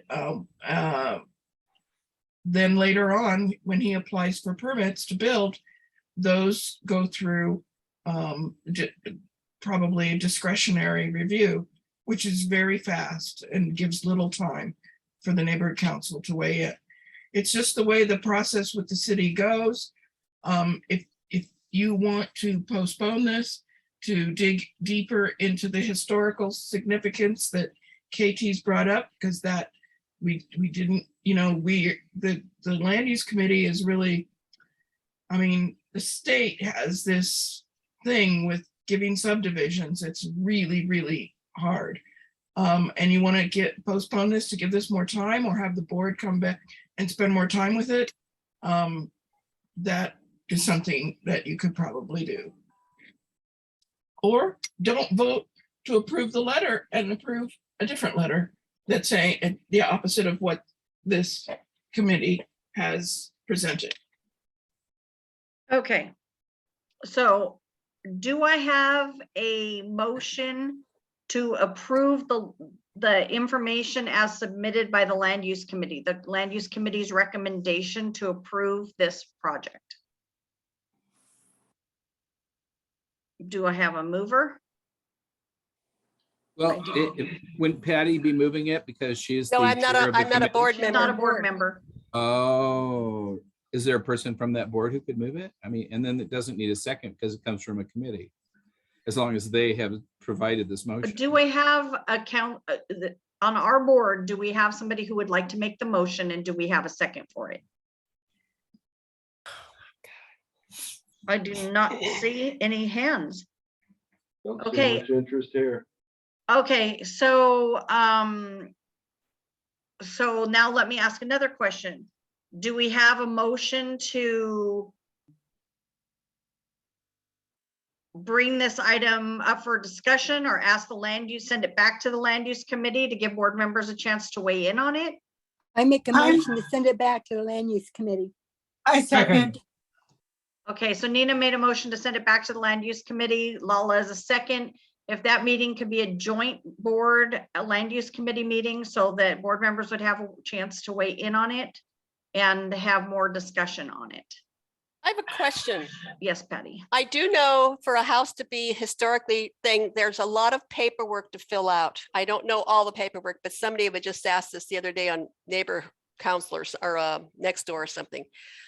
Do you want the owner of this property to file that paperwork, or will you do it, KT? Both of these properties, it is my understanding when I checked the database, are in the Survey LA listing. Therefore, I think that we should have some sort of policy about things that are in our Survey LA listing. The height to which you have to reach to be a cultural historic monument is very, very high.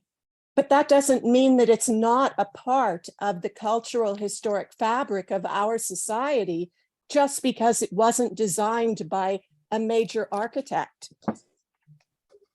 And that's part of what is looked at to become a historic cultural monument. There has to be a great deal of weight brought to bear. I don't think that I'm necessarily asking that these be monuments, but just that we think sensitively about tearing down the fabric of our society just because somebody wants to make a lot of money by putting in 7 houses. So much of what was a very historic neighborhood on Samoa has already been torn down. Do we just want to give up Samoa and say, go ahead, tear the rest of it down? So what I'd like to do is, we already have a motion and we have a second to send it back to the land use committee. Patty, if you wouldn't mind, if it's possible, to also add an agenda item to discuss the future saving of properties, because this is a big issue. I mean, we have people who buy properties or own properties and want to be able to build what they want. And then we have other people who would like to preserve the buildings, but the buildings have not gone through the process to be considered historic monuments. And that, by the way, is a big process and has to go before committees and has to be approved by the city council. It is a big step, but at the same time, do we allow buildings to just sit there, you know, and continue to decay if they are decaying because they're old? So I asked for those 2 items, if they could, Patty, be put on the land use committee for discussion at the land use committee. Ed, your hand went up. Do you have a comment? I was just thinking, I mean, again, you know, we know it's not a historical house, but that listing, KT, you mentioned, do we know if this house was part of that list of potential historical places before it was purchased? Again, this is private property. I kind of feel like the guy should do whatever he wants to do with it. When I looked it up, both of those addresses were part of the list. Okay, thanks. Lala, your hand is up. Go ahead. Lydia, Yes. I think that we need to do an education on people regarding historic, because a lot of people don't know, you know, so maybe we need to be more public about that. That's why I suggested that be brought up at the land use committee, is to Right. have that discussion. I Lala, go think ahead. that the land use committee actually needs to take that up and, you know, what gets somebody put on the list, and are there different levels on the list? I mean, there's a lot of houses where people lived in when they were getting asthma treatment. That's what a good portion of our community was founded around. At the same time, you know, it's his, you know, you have private property. What rights does that person actually have? We can save everything, we can call anything cultural, but something that actually is cultural, we do need to save. So the land use committee actually needs to take this up and give us a recommendation and possibly give us an education on that. Maybe we should have a cultural properties town hall or something that can find the data, and we'll just actually discuss it. What do we want for our community? How many times do people come in and try to develop something and we don't want it done, or we want it developed and they don't do it? You know, we really need to get this like resolved, like who's on first, what's on second, and what does our community want? So I'm saying, turn it back to the land use committee, let them sort it out, and then we can actually educate the public. And there's also the issue to me, what houses look like shacks and they need to be updated.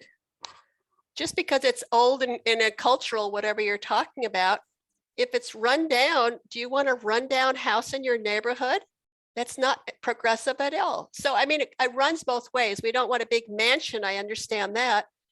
But, you know, I'm going to go back and look at that house. I mean, I've driven by that place many times, took pictures of and looked at the lot. And I'm sorry, I would not want that house next to my house if I have a nice house, a new They house. can renovate them.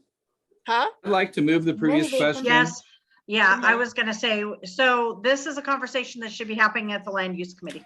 So I have a motion, I have a second. I need to go to public comment. Mark, your hand is up, go ahead. Oh, I wanted to move the previous question. That's why I'm down. I'm sorry, Mark Dutton. Hi. Well, we all are very, concerned about our community and the look and feel of Tahunga, but this is what you get when we have representatives in the Sacramento forcing winner take all unregulated building. They pushed all this stuff on us, and people were warning us, and I tried to sound the alarm, and many people tried to sound the alarm, and this is what we're getting.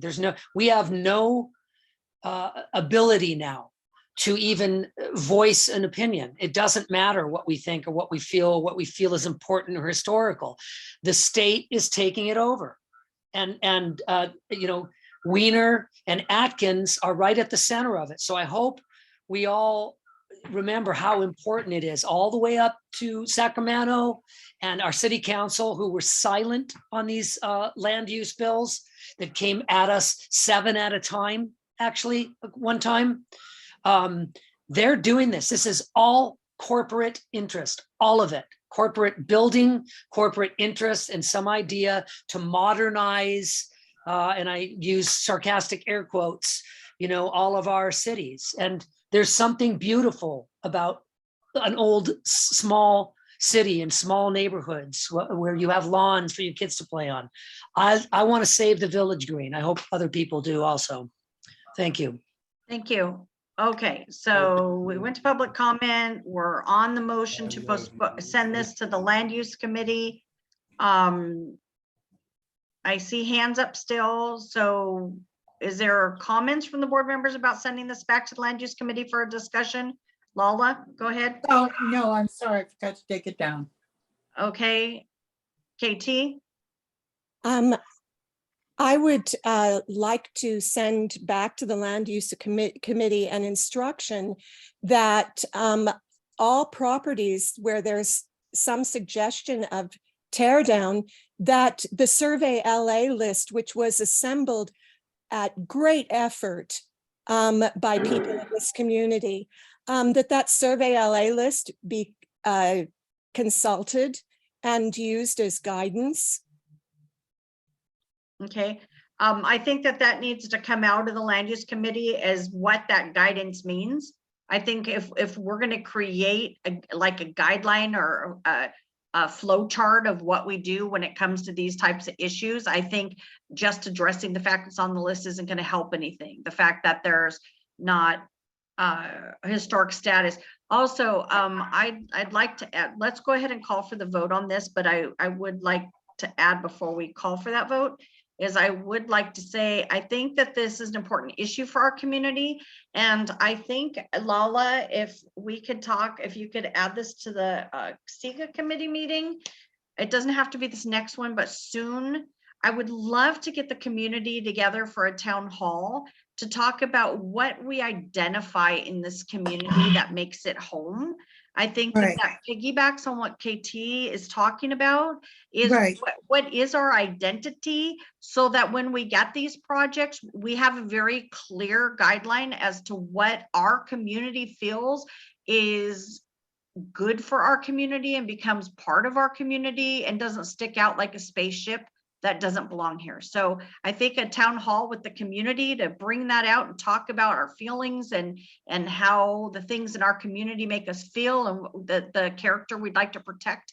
I think that could be an important aspect to what KT was talking about.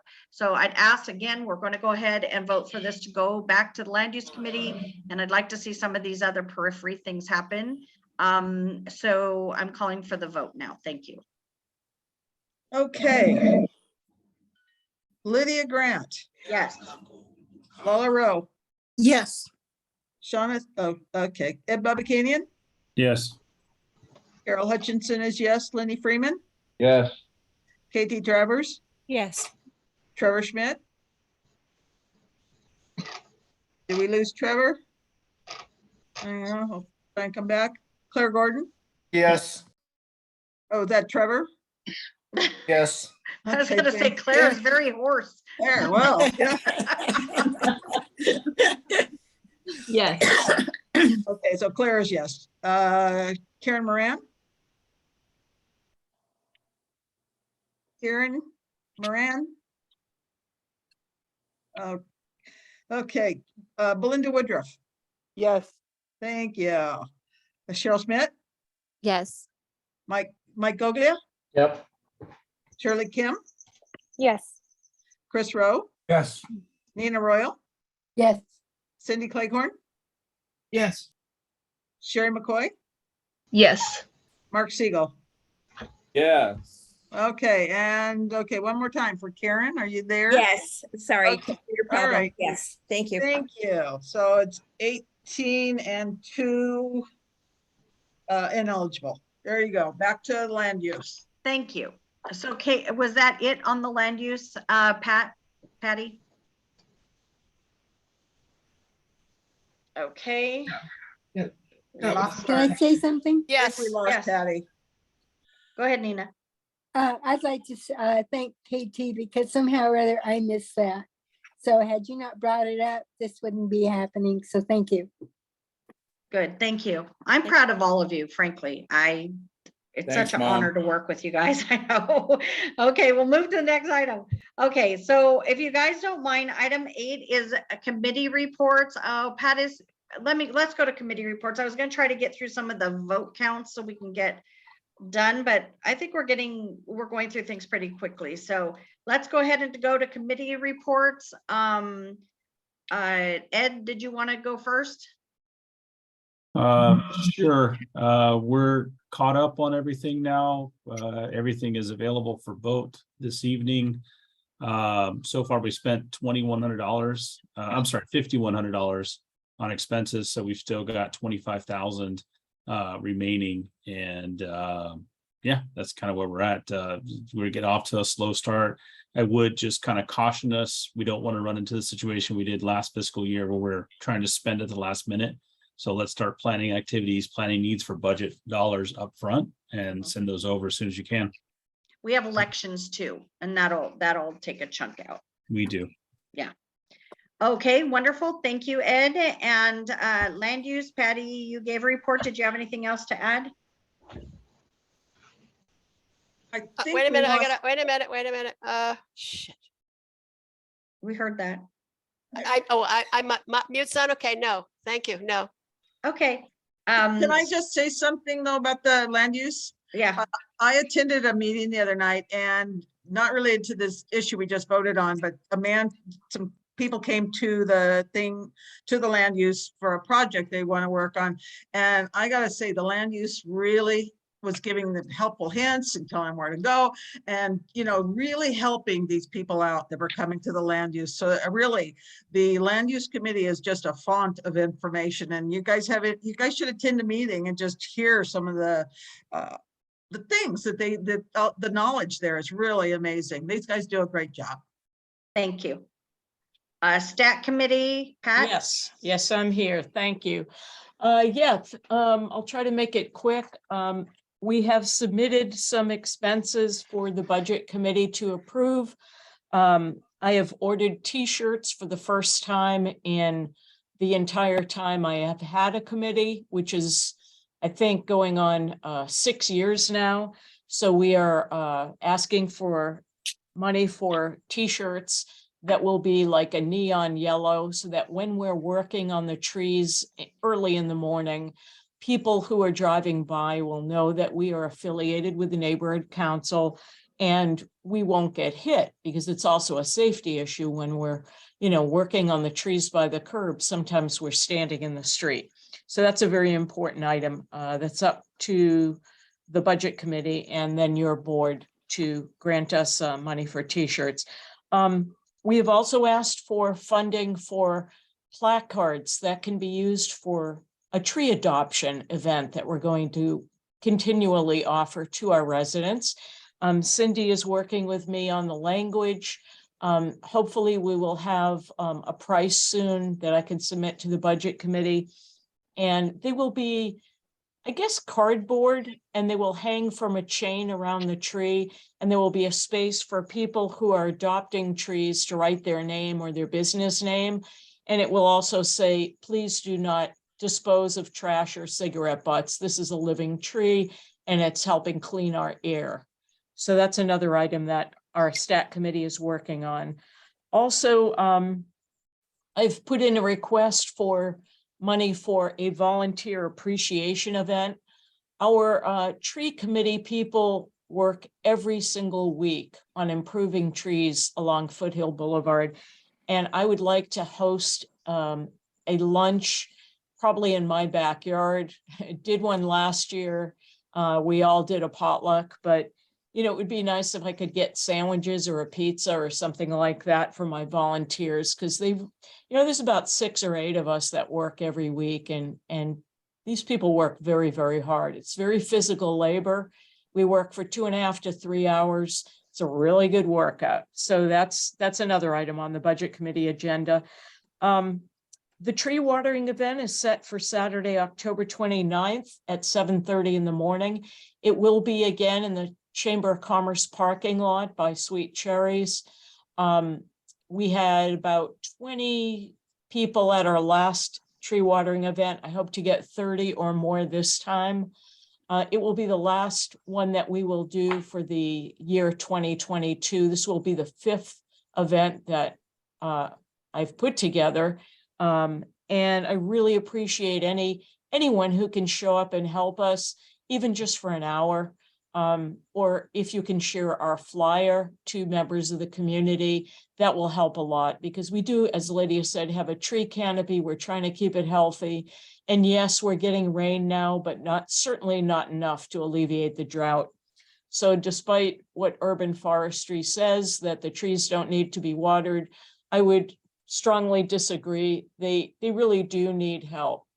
Finally, my committee has an agenda item. I'm not sure if you'll get to it tonight. I hope you will, to allocate asking our city council member to allocate $100,000 for extra traffic patrols in Sunland Tahunga.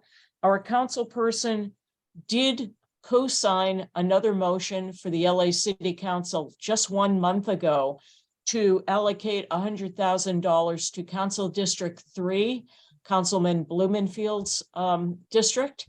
And if she is in favor of supporting $100,000 for traffic safety and extra traffic officers for Council District 3, I think she should also allocate $100,000 for her own district. So that is what we are asking for. I think I initially asked for 80,000, but that was a motion from 2018. And it does need to be updated to 100,000 now, because costs have risen for, salaries for officers. And that completes my Safe Traffic and Transportation Committee report. I hope you will all support that motion. Thank you. And Pat, I'd like to ask a question just for those who have not been on the board for that long, is when that motion was done in 2018, did we not have somebody step up and offer that money for the council office to be able to get that officer, and it was refused by the council office?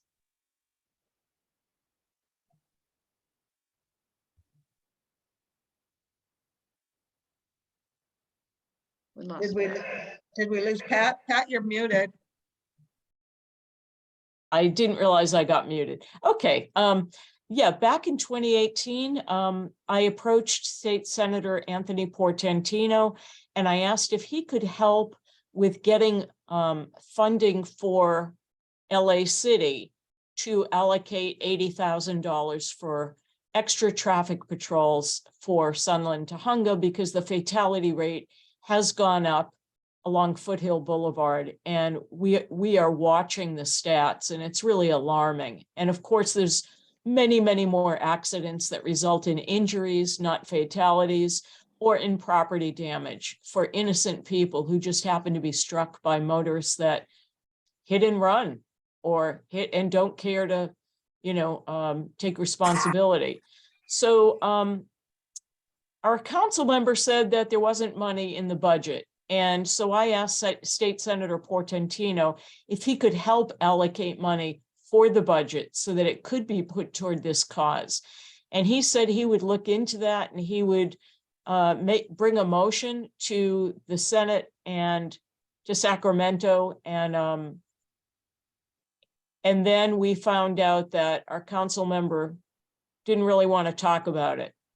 And what we got was a response from Eve Sinclair, our former deputy, saying that the council member was asking LAPD to show how they were using the monies they already had and to prove that this was justified to, allocate more money for traffic safety. So basically, we never heard anything further beyond that from the council office. And our motion that was unanimously approved by STNC never was taken up by the council member. Thank you. Can you That's send why me- we're asking for it again. Can you please send me those emails? I did this morning. Wonderful. Thank you. Thanks for asking. Thank you. Okay. So I think that was very informational. Okay, so next, hold on.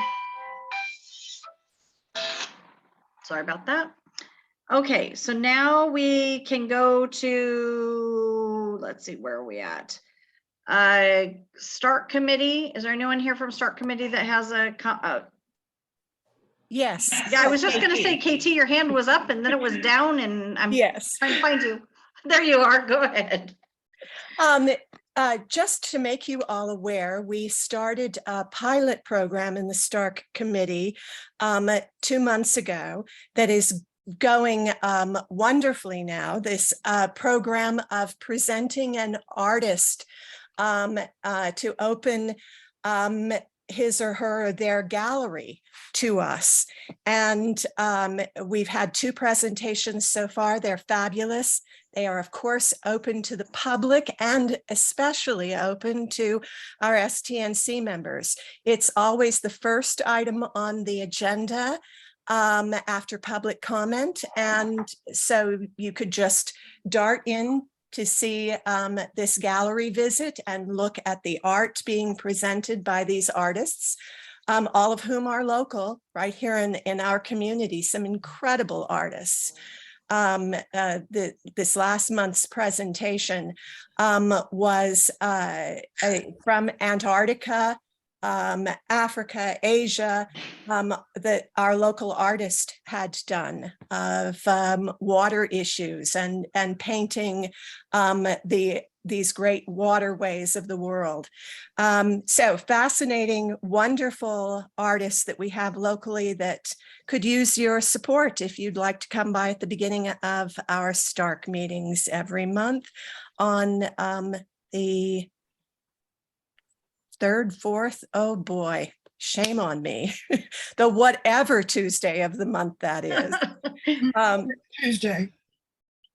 So, and just a little shout out for the Stat Committee. We've been experiencing wonderfully balmy weather of late, but we are just right at the beginning of the Santa Ana season, which is hot and dry.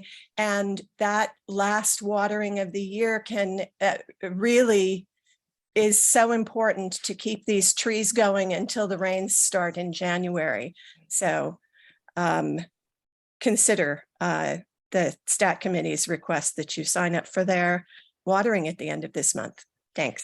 Thank you. And Cindy, I'm just going to ask, is it possible that those, because they record the meetings for Stark, is there any way we have anybody on the board who could possibly clip out those artists' galleries and can we put it somewhere on the website?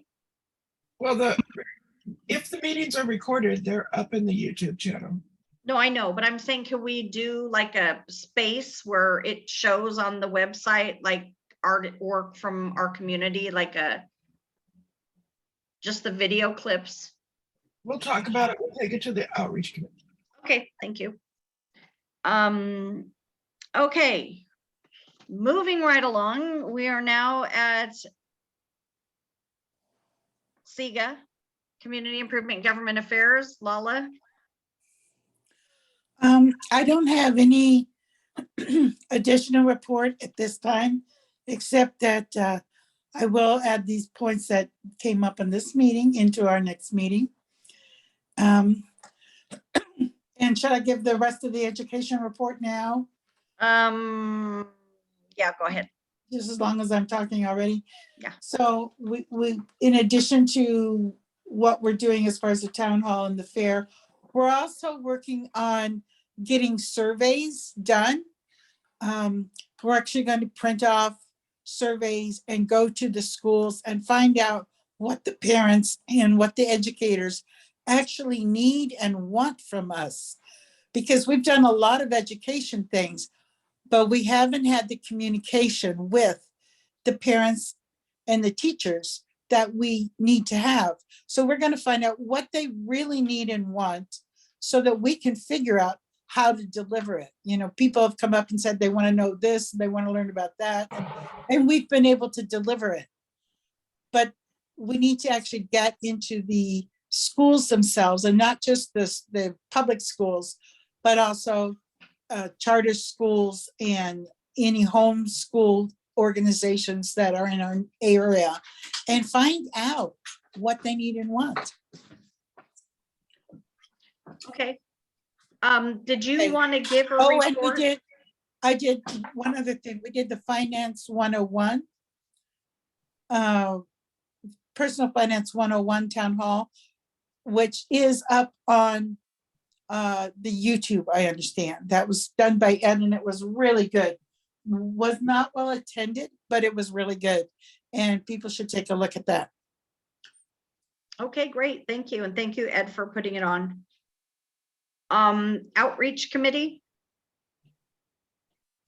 I can give an update unless somebody else wanted to. Go This is ahead. Cheryl.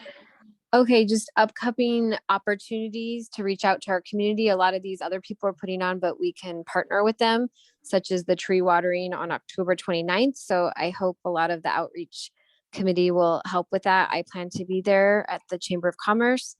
And then Saturday, November 5th is our next coffee and tea with the STNC planned at IHOP this time in Tahunga, 10 a.m. to noon. Since before we did it at Backdoor Bakery, which was Sunland. So that way we can kind of get the Tahunga side as well.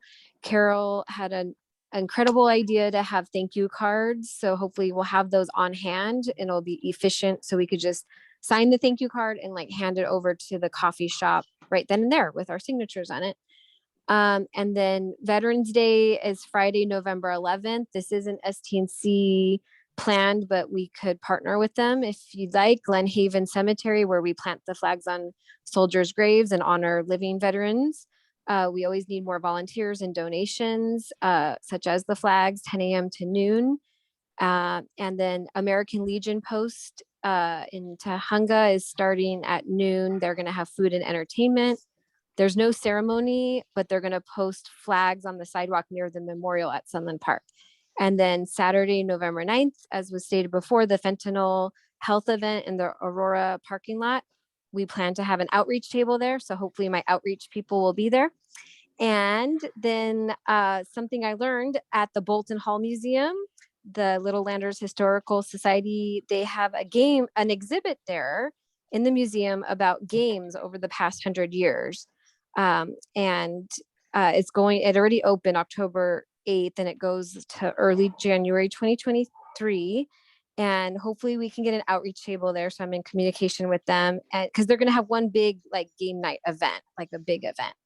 And then we need to utilize our email list. So I'm in communication with Cindy to like figure out how to get like mass emails out. So that way we can get better attendance at these events. Thank you. Thank you. I hope that anybody who's in the audience hearing all this is like, wow, these people are really rocking, because I'm telling you, you guys are doing such a great job.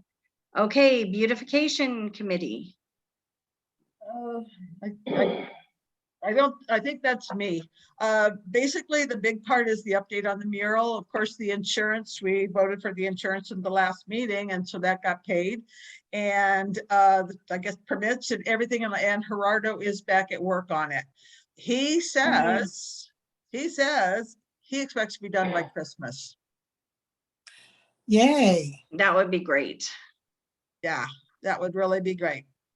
So Great. that's about all right now for them. I know they continue working constantly on the welcome garden, which, and if you don't, for people that might not know, it's the just as you come like under the 210 freeway coming into town on Foothill or Sunland at that point, that's the welcome garden there. And that's a labor of love for Roger and Nellie and Marjorie. And they get out there and they just tend that little thing like their baby. So they're doing a lot of work with that. So anyway, all right, thank you.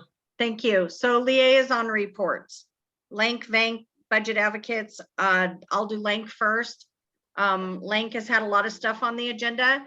One of the things that just went out, and I'll go ahead and make sure it gets out to all the board members if you have not already received it, was the survey results in how the department is supporting neighborhood councils, if they are actually supporting them or if they are dictating to them, was kind of some of the questions that came out of it. I'll go ahead and forward the results to everybody if you have not already received them. That way you'll have a copy of them. There's another survey coming out through Link, and that is about neighborhood council trainings and how much time we should be spending doing them, if it impinges on us to do them. So that survey is coming out next. So I'm just letting you know there's surveys coming out, and the surveys are being done so that we can stand strong as neighborhood councils to demand the way that, one, we'd like to be treated, or two, what we feel, you know, would be beneficial to us and to the system so we can better serve our community. So that survey, those surveys will be coming out, and the results of the one I will be forwarding to you. Cindy, Vank. They meets tomorrow night on Zoom, and you can get the agenda at bank34.org. There will be a presentation regarding measures on the ballot, and we'll also be covering what we voted on earlier with regards to the city council resignations and so forth. And while I'm here, I'll also take the budget advocates update. Budget advocates are now making appointments to meet with all the city departments or various city departments in preparation of their recommendations to the city. And I'm on 3 teams. One of them is city planning. The other is the CAO, and the other is public works. So if anyone has any input in any of those areas or concerns or questions, please send them my way.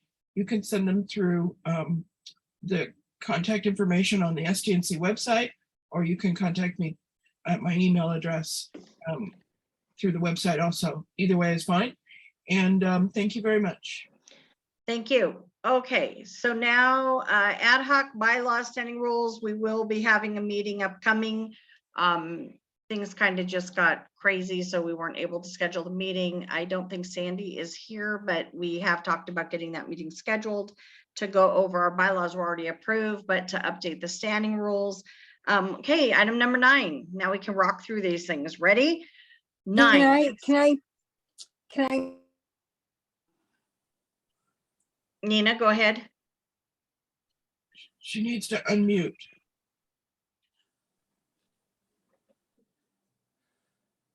It's important and to share with everyone is that they are having classes and they desperately need recruits, and they also need reserve officers.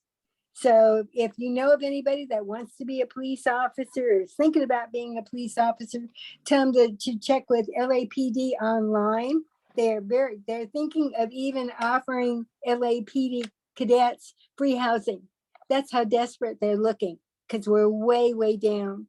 So even if you have the money for the officers, I don't think you're gonna get them because they need to be trained. And it takes 7 months even to get a P1 out of the academy. And then the second thing I want to say is that on November 11th at 11/11/11 is the Veterans Day Parade. So if anybody wants to be in that parade, I suggest you contact me or Fred Flores. It's all for veterans and it's for the entire San Fernando Valley. So that's it. Thank you. Thank you. Okay, consent calendar items. Consent calendar items are considered, you guys know the drill. I'll go ahead and read through them. A, discussion action approved the July 2022 monthly expenditure report and balances. B, discussion action to approve the August 2022 monthly expenditure report and balances. That was like deja vu. One was July, one was August, sorry. Discussion and action to approve $50 for STNC coffee outreach meeting, which is our coffee and tea with the STNC events.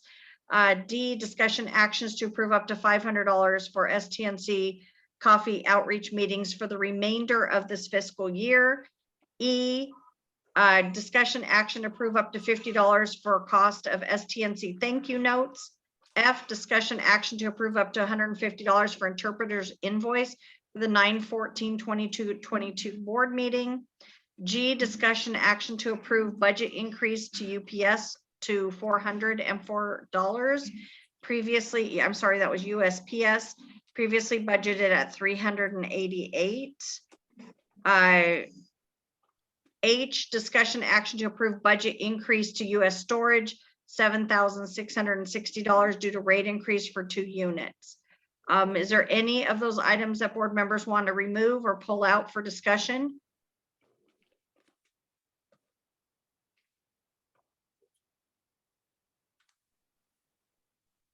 Okay, I'd like to pull out G just because, or G just because I don't know what it is. So let's go ahead and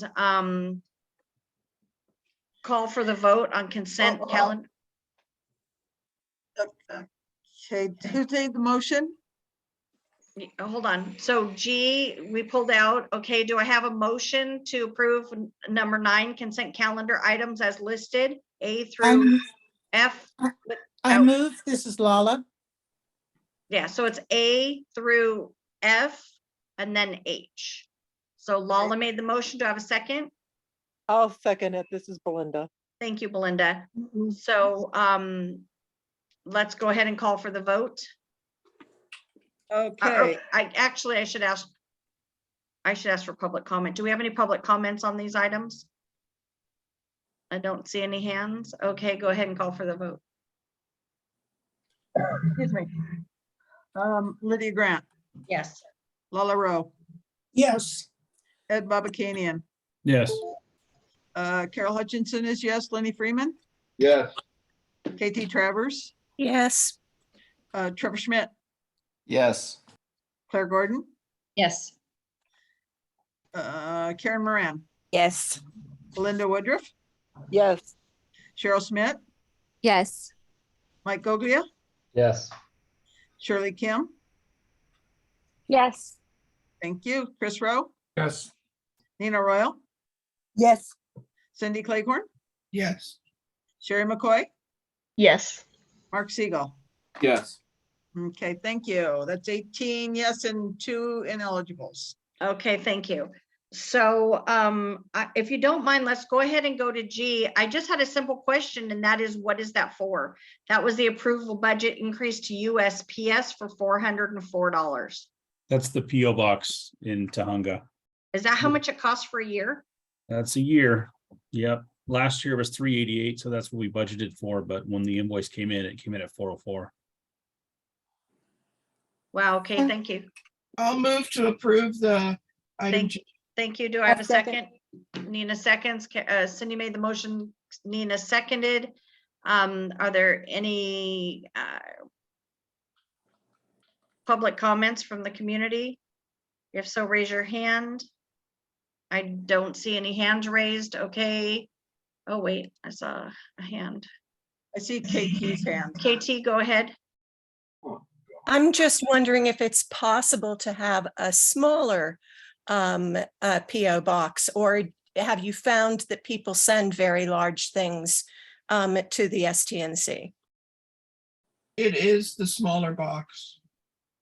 Yeah, that's what I was gonna say. I think I was gonna pull up the invoice, but I believe it is the smallest box. It's like the size of a name badge. Actually, it's for letters. You can get letters in it. That's about it. Yep. Yeah, No. I've been there. It's a small box. Okay, if we want to talk about other options, we can talk about them offline or set it up as a agenda item for a separate meeting. So I have a motion and a second. Let's call for the vote, Carol. Okay, Lydia Grant, Yes. Lala Rowe, Yes. Ed Babakanian, Yes. Carol Hutchinson is yes, Lenny Freeman, Yes. KT Travers, Yes. Trevor Schmidt, Yes. Claire Gordon, Yes. Karen Moran, Yes. Belinda Woodruff, Yes. Cheryl Schmidt, Yes. Mike Goglia, Yes. Shirley Kim, Yes. Chris Rowe, Yes. Nina Royal, Yes. Cindy Clayborn, Yes. Sherry McCoy, Yes. and Mark Siegel. Yes, ma'am. Again, 18-4 and 2 ineligible. Thank you. Moving on to item 10, consent calendar items, non-funding. Motion A, discussion motion to approve letters to Councilmember Rodriguez and State Senator Portantino regarding funding to add LAPD traffic safety officer, recommended by the Stat Committee. And item B is discussion motion to approve beautification committee banner artwork, funding previously approved. Lydia, I'll move to approve these. Okay, those are, okay, so I have a move. Do I have a second? Oh, well, this is Carol. I'll second. Thank you, Carol. KT, your hand is up. Go ahead.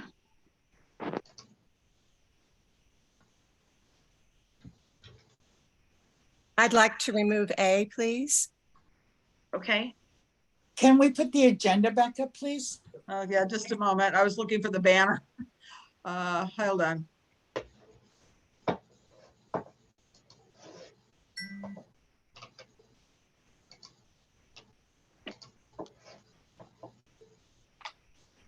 Okay, item A is to approve letters to Councilmember Rodriguez and State Senator Portantino regarding funding to add LAPD traffic safety officer.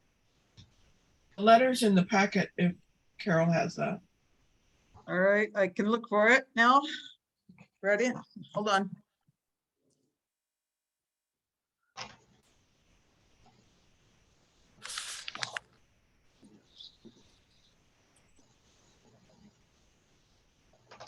Just to clarify, I don't have any problem with letters going out. I just thought that the language and one of them needed to be changed.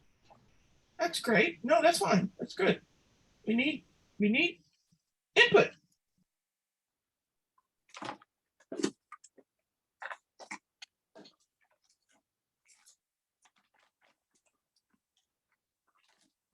May I say something?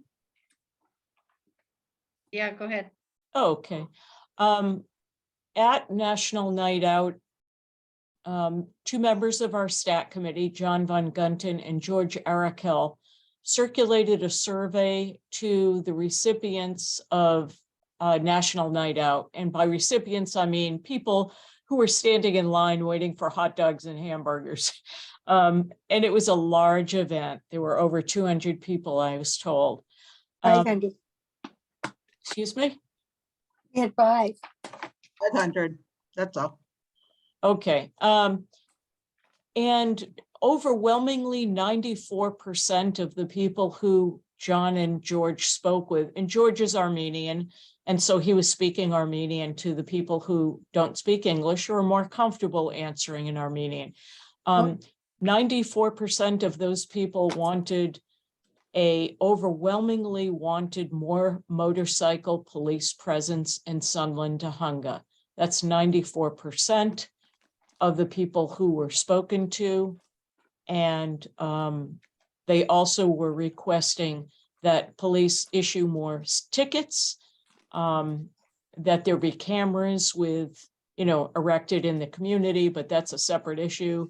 More rigorous enforcement of signage infractions and red light infractions, and stiffer penalties for people who do not take these things seriously and just blow through intersections. So I just wanted to share that information with you. Could I say something to that? Sure. Okay, from what I found out at the summit, we're almost 1,000 officers down.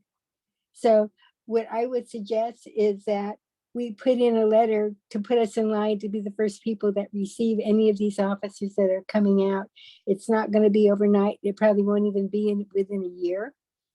But we could go ahead and ask for it and advocate for it, and maybe be the head of the first people that they start putting them out there. I don't see much hope in getting more motor officers because, as you know, we only have a handful in the valley to begin with.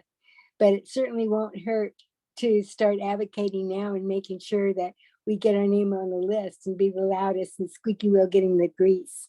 So that's my opinion. Thank you. Okay, thank you. Okay, so I have a motion, I believe. Okay, as far as I understand now, we have a motion passed on everything but the letter item, because KT pulled it. Okay, so let's go ahead and go to item B. Item B is the approval of the banner for the stat committee. Not for the stat committee. Yeah, that For was, the beautification committee. yeah, and that's a consent. So you just go straight. Okay, let's call for the vote. I need a motion. Yeah, we I- had a, okay, Okay. Go we ahead and had call a for the vote. motion. We're getting tired. I know, I'm tired. Do you have a second on the motion? This Carol, I'll second. Okay, so now go ahead and call for the vote. Okay. Lydia Grant, Yes. Lala Rowe, Yes. Ed Babakanian, Yes. Carol Hutchinson is yes, Lenny Freeman, Yes. KT Travers, Yes. Trevor Schmidt, Yes. Claire Gordon. Did we Yes. lose Claire? Yes. Okay, thank you. Karen Moran, Yes. Belinda Woodruff, Yes. Cheryl Smith, Yes. Mike Goglia, Yes. Shirley Kim, Yes. Chris Rowe, Yes. Nina Royal, Yes. Cindy Claycorn, Yes. Sherry McCoy, Yes. Mark Siegel. Yes. All right, thank you. 18 yes and 2 ineligible. Thank you. Thank you. Now I'll move to approve item 10A, the letters to Council Member Rodriguez and State Senator Portantino. Okay, do I have a second? This is Carol, I'll second. Okay, and So KT has some changes possibly. I would like to first speak. I would like to change the amount from 80,000 to 100,000. And could you put the letter back up? Because so I can't. Just a I moment. just want to clarify, we cannot change motions to go up in amounts at the meetings. They have to be agendized for the amount and can be changed only lower. So if you'd like to change it to a higher amount, we should re-agendize it for next month. Does it say the amount on the agenda, or does it just say to approve letter for funding? I think it just says approve letter for funding. Right, but the letter says 80,000. You could add some words to that effect. Yeah, I think we could too. Could we What does amend the agenda say? Letters. Hang on. It doesn't give a dollar amount, I don't think. No, and we're not approving the funding. No, it does not. Okay, It only says approve the letters. The that's letters- fine. You guys Okay. hash it out. Okay, so, yeah, so could you put the letter up, please? so I can see it. Yes, I'm pushing buttons as fast as I can. Okay. there you go. Okay. Okay, so what I would like to do is change the amount to 100,000 in the third line. And, you know, I'm happy to modify the letter and even, you know, just make it nicer or gentler. KT, do you have any suggestions? Actually, this one is different from the one that was in our packet. This is the packet letter. And I wonder what I was reading in the packet letter. Packets send around letters. Because I'm looking at the letters in my packet that say draft on them. But they say draft at the top instead of. Oh, that's the Portantino one. That's the Oh, it's the Portantino one. Okay, the Rodriguez one is fine with me. Okay. Okay, except I do want it to say the correct amount and in both letters. And I think I would like to also add the line that recently you co-sponsored a motion to allocate $100,000 to Council District 3 for additional traffic safety officers. This is why we're bringing this motion back to you. And maybe start with that line. Okay. I don't have a problem with that adjustment. Or those adjustments. And Okay. KT may have something for this letter, because that's the one she was referring to, that she had correction for. Are we back on the Portantino letter now? Yes. Yeah. Okay, my problem with the Portantino letter was a factual one. At the beginning of the second paragraph, at the end of the first line, it says with the defunding of LAPD. Actually, what happened was LAPD's funds were increased in the budget this year over the previous year.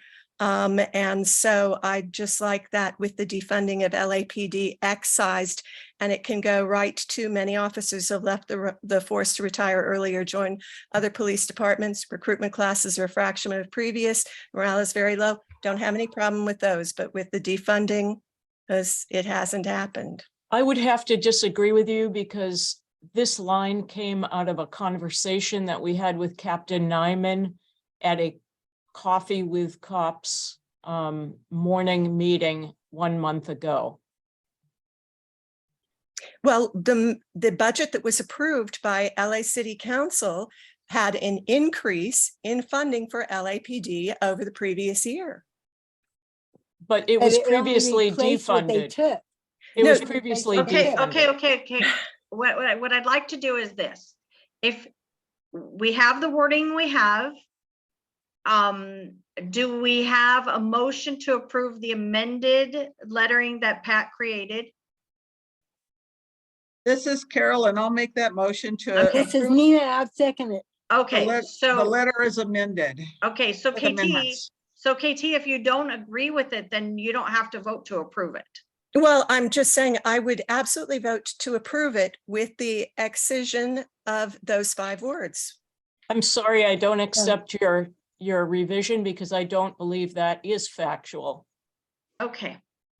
I disagree with so you. Do we It's have not. any, do we have any Okay. comments from the community? If so, please raise your hand. Me. You're not the community. Do we have any? Okay, I don't see any I hands raised. tried. Okay, we'll go back to the board now. So everybody gets to take a stab at it and make their comment. So raise your hand if you have a comment to make. And Mark, go ahead. I want to change it to 150,000. Thank you. And I'm appalled, you know, and that they did defund the police at one point. And the fact that they realized that somewhere in the city, they realized, oh gosh, now we're look at how crime has soared and stuff like that. You know, I don't care if you've made it. Well, anyhow, I think, yes, this is an important motion to pass. Thank you. Where's my raise my hand thing? Thank you. Go ahead, Nina. I know you want to raise your hand. Go ahead. They did not give them all the money back that they defunded them with. So actually, these last 2 years, they didn't get any more money. They took the money away. They're giving some back, but they didn't give it all back. So they've gone the last 2 years without getting an increase. So if you want more officers, you got to pay for them. You know, that's all there is to it. So the thing is that they have taken all of these specialized units. They put these police officers on the street. Now they're talking about taking all of the administrative people that only officers can do, you know, that deals with records and all of that. There's things about taking them all away too. They need to have that money in order to have an efficient running police department. So please vote for that. Thank you. Thank you. Sherry, go ahead. I don't know if we're talking about specific language used in this, but the first part, it sounds like it's coming from one person. So it says, I contacted you. Down in the third paragraph, it does the same thing. Today, I'm again asking you. But it Yeah, is so jointly- that's because this is being signed by the chair and co-chair of the committee, but the letter will come, they'll know it's that the neighborhood council has approved it. Oh, she brings up a good point, though. Yeah. That's a good point. Plural. But it should Yeah. say we instead of I. Yeah, that It's should being be signed from two people. It should be plural. Okay, that can be tweaked. Well, if you say that, then you have to change, we contacted you in my role as the chairperson of the STNC Safe Traffic and Transportation Committee, and that would not be true. So I my did sug- contact him, I spoke with him, and I had a conversation in person with him. But what we could say is to ask, I did speak with him, and I did personally ask him if he could find funding for this allocation. That was a conversation I had with Senator Portantino. That's factual. Since that time, things have continued to worsen. That's factual. Third paragraph, today, we are asking you to help in funding. You could change There the you go. third paragraph. Exactly. Today, yeah, we are asking you for your help in finding funding to hire. Yeah, I don't have any problem with the third paragraph. That's the only thing you need to change. My suggestion, Pat, would be to leave the letter like it is, because it is all about the conversation between Pat and Portantino.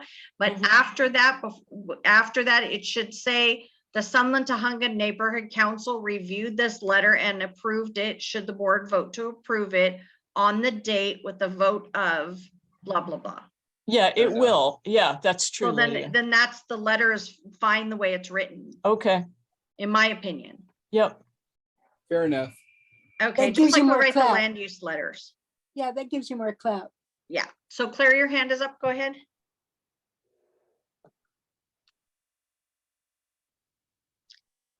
Well, I just had a question, a couple questions regarding sort of precedent for this sort of request from communities, specifically in relation to, you know, what we're interested in, which is a very targeted focus on traffic safety.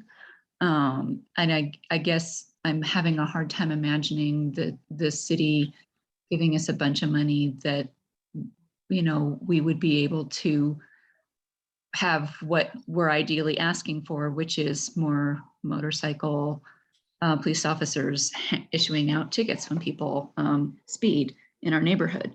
I mean, that's sort of the end goal here for this money. And so I guess my question is, do we have any examples to look at of other communities who have made this kind of request and actually had it be successful? And is there a plan for oversight on exactly how these funds are used and how would that even work? And I'm not voicing a lack of support. I'm just honest curiosity on, you know, the follow through on these funds, I guess. The only thing I can say, Claire, is that our councilwoman already co-sponsored another motion to allocate $100,000 for a different council district in the city of LA. So that would be the precedent. She co-sponsored it and it passed. Was it So- for this specific kind of, was it for like? For traffic safety, exactly. For the Like exact same thing that we're asking for additional traffic officers in Council District 3. Okay, and so we haven't seen it, well, we haven't seen it play out yet, but she did. Right, right. It's, you know, it's something that another council district just recently requested and it just got approved. So, you know, we'll have to wait and see to get some results. You know, we do track stats in my committee every month with our motorcycle officer, Joel Flores, and we get those stats every month. So hopefully we will see the amount of arrests go up and the amount of fatalities and accidents go down. But, you know, only time will tell. You have to hit people in their pocketbook to see any significant change. And if you don't have enforcement, why should people stop doing whatever they want to do? You know, they have no reason to stop doing what they're doing. So with enforcement, we're hopeful that people will, you know, at least take it seriously, that this is going to cost them money. Their insurance rate's going to go up. They are going to get caught. And, you know, they won't want to do that anymore, hopefully. You know, maybe I'm naive in believing that, but, you know, we got to try. We got to do something to make our streets safer, because right now the streets are not safe. I'm afraid to drive in the evenings now. And Can I you say know, something? Sure. On Facebook, we have this gentleman, I won't name his name, who is bound and determined to tell everybody where the police officers, the motor officers are stationed. And he and I are going round and round because as far as I'm concerned, he's putting people's lives at risk. Yeah, I agree. So if there's any way, this will not only affect Sunland Tahunga because the money would go to Foothill, and Foothill would make the determination as to how the money is dispersed and where. But if we are the loudest ones with the biggest voice, I'm sure that we'll get a good portion of it. I think one of the biggest issues is this letter says that we are asking for this money for a traffic officer in Sunland Tahunga. I mean, there shouldn't be a question as to where the money goes. It should be like for exactly that purpose. It will be allocated to our community, Nina. Right. We've had that conversation with Captain Nyman. We've been trying to do this for years. I mean, this is not the Yes. first stab at this. Oh, no, I know. It's just the Even, city council just set precedents by voting on it for a different council district. Right. Mhm. KT, So now is a good Former, time. Okay, Former Katie, Captain Bob Green, Commander Bob Green asked for 1,000 officers for just the valley alone. So yes, it's possible. so KT, go ahead. If your hand was still up. No. You're I'm on. sorry, I was waiting until the end to share the figures that I had assembled for what the LAPD budget was in each of the last 3 years. KT, does it apply to this particular vote right now? It applies to the accuracy of the statement with the defunding of LAPD. Okay, but this is a specific motion about this community's letter. Is it specific to this letter that we're voting on? It has to do with the accuracy of 5 words in the letter. Okay. I just need to say something. KT, we're talking about the emotional results of the low morale. And what I was trying to say was that the defunding lowered the morale for so many police officers that they chose to leave. Yes.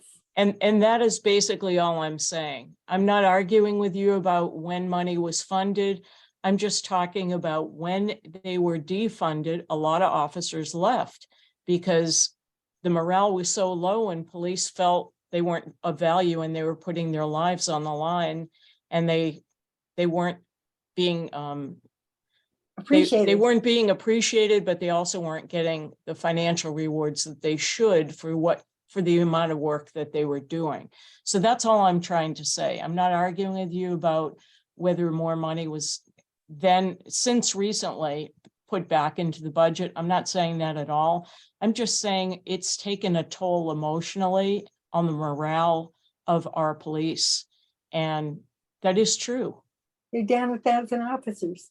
And that's fine to say that, but this statement is not grammatically supportive of what you just said. I So, would rather ask than you going back and- why are we Guys, trying to wordsmith? Lydia, You guys, Not go we back need to and stop. forth. We cannot do this back and We forth. either change the motion, we either amend the motion, or we vote on it the way it is. This is just, we're not gonna be able to resolve hashing it out. Right, that's It's true. emotional, which year, that year, the other year, it went up, it went down. Are we gonna send this letter? This is for Yes this or no? letter. Yes. So we have a motion on the floor, I believe. Carol, correct? Yeah, And We we have a did. second. yes, we do. Okay, Claire's hand is up. Claire, go ahead and make your statement and then we'll call for the vote. Oh, my hand was up too, but I'm okay. sorry, I didn't see, I didn't realize. Go ahead, Claire, go ahead. Yeah, I was just going to suggest a slight change in the phrase that might appease everybody, and just maybe we could say something like calls to defund the police created a decrease in, created the situation where police officers left. And then you're still getting the statement, defund the police, because it sounds like what Pat's saying is calls to defund the police were when police officers started to leave and morale started to drop. So, Well, and so are you saying that the LAPD was not defunded?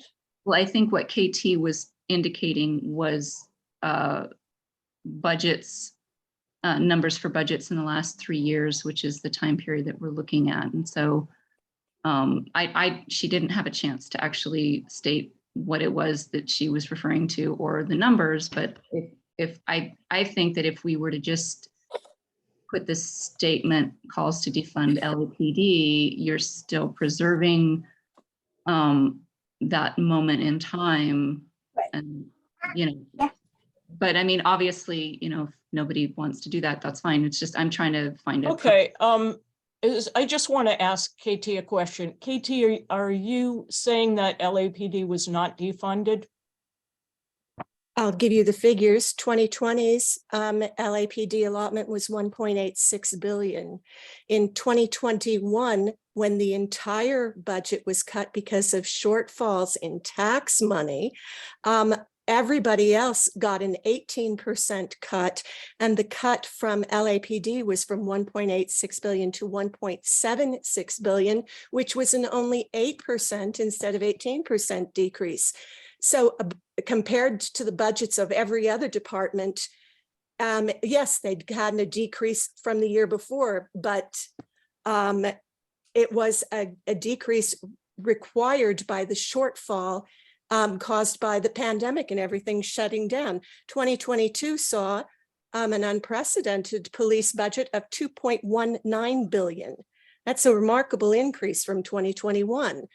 So I'm just saying that simple statement with the defunding of LAPD does not reflect what happened. I like what Claire said. With calls to defund the LAPD, many officers left the force to retire early or join other police departments. I don't have a problem with All that. right, either. I don't mind saying that. Okay. So Carol, do you have that correction? With Well, calls to defund LAPD? You know what? Please have Claire write it out and email it to me. Just one word.